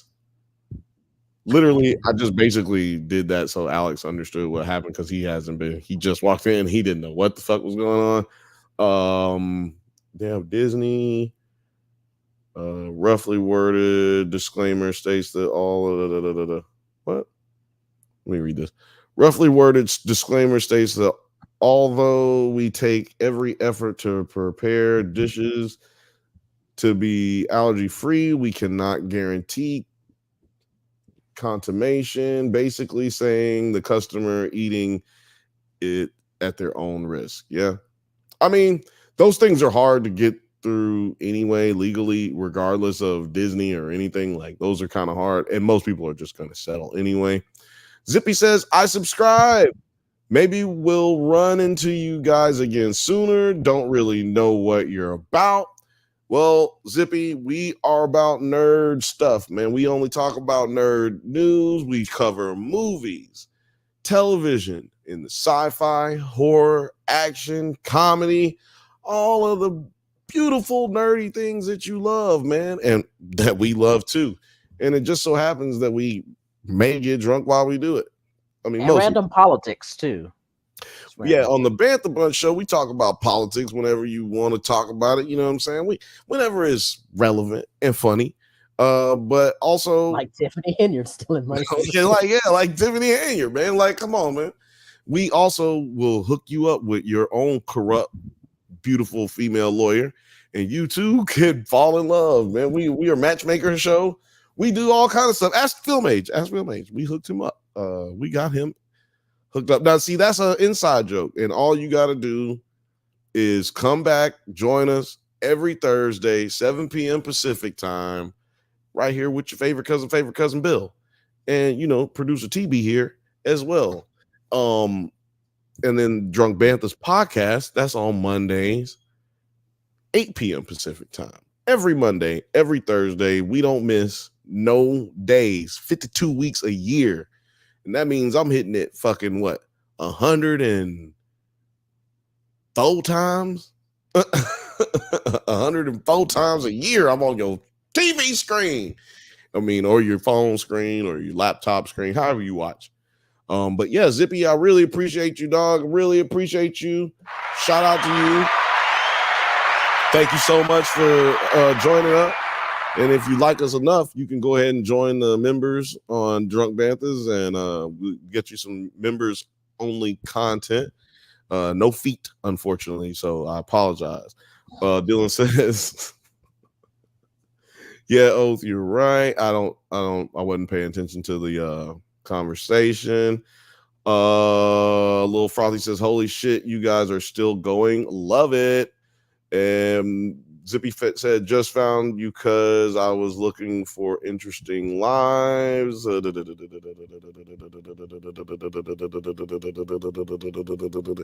to find something that's good here. Oh, so that yeah, keeps happening a lot. We seem to like be doing better at lives being recommended to people now. Yeah, exactly. It's going down, man. Y'all are keeping us going, man.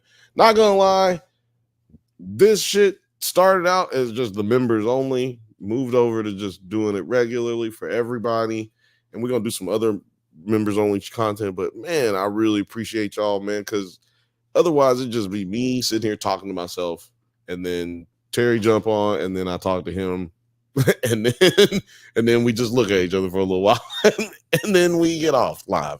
So without y'all commenting, without y'all, it's not just the comments, it's y'all actually be giving poignant. You direct the show. This is almost like a choose your own podcast. It really is. Y'all give poignant and cogent analysis on topics that we're covering, and you think about it in certain ways that I necessarily wouldn't even be thinking about it from. So like certain angles that I wouldn't even think about it from. So I really appreciate y'all, and yeah, make sure you keep it coming, man. Zippy said, yeah, sorry, I don't pay, and I don't pay either, goddamn it. That's what I'm talking about. I have zero paid subscription. Shout out to Zippy, shout out to Dylan, shout out to Lil Frothy, shout out to Othelia, shout out to Film Age, shout out to the Fifth Bantha who's asleep right now, and shout out to anybody else and shout out to BT, Talking Turd. Look, Talking Turd came in right on time. You know what I'm talking about? Let's see. Lives get more coverage than regular uploads, I have noticed over the years creating. Well, man, let's keep it going. Let's not slow it down. Let's bust it open. Terry, where can the people find you? Oh, shout out to my boy Q. He said yo in the comments earlier. Yeah, shit. It got buried. Where is it? Oh, what up, Q? What up, Q? Q Harrison Terry, what is happening? So glad you joined us. I'm sure you already subscribed. I'm sure you already like, man. What's happening, big dog? Go back and check out this crazy ass episode since you came in late, because this was wild, man. But yeah, Terry, where can the people find you? Always at my Instagram at tpins with a Z, C-O. T-Pins Co. Find me there. Get you some new pins. I got that bootleg Snoop Dogg Olympic pin. Not that crazy overpriced one you're seeing online right now. If you try looking for this pin, they're like $20-$30. You can holler at me, get it for $10. Man, holler at your boy. Get that $10 pin instead of playing for that garbage that's on the fucking on. If you seen what they did with the I was gonna talk about the Olympics today too, but damn, Beau got me. If you seen what they did with the fucking breakdancing shit, you know that they ain't about shit when it come to black people. So go ahead and get you these pins from a black man where it's cheaper and it's not nobody trying to gouge your prices out. Othelia said, shout out to the clones and the nation. Shout out to Othelia's, man. We appreciate y'all, man. And Talking Turd said, how can you forget the turd? How could I forget the turd? I did not. We did not forget. We just got overwhelmed by all the Beau DeMayo flesh that was being shown in that film art. I can no longer work. I don't think I can work here. Well, anyway, this is your boy Bill, me, your favorite cousin's favorite cousin. You are watching Nerds at Night, and you're watching the Drunk Bantha's channel. Can't say enough about you, so I'll stop. I can talk more about me, though. You can see me Monday on the Drunk Banthas podcast, every Monday, 8 p.m. Pacific time, and right here on the Bantha Bunch Show, Thursday, 7 p.m. Pacific time. Every Thursday, we do not miss a beat. I fucking love y'all, man, and thank y'all so much for watching.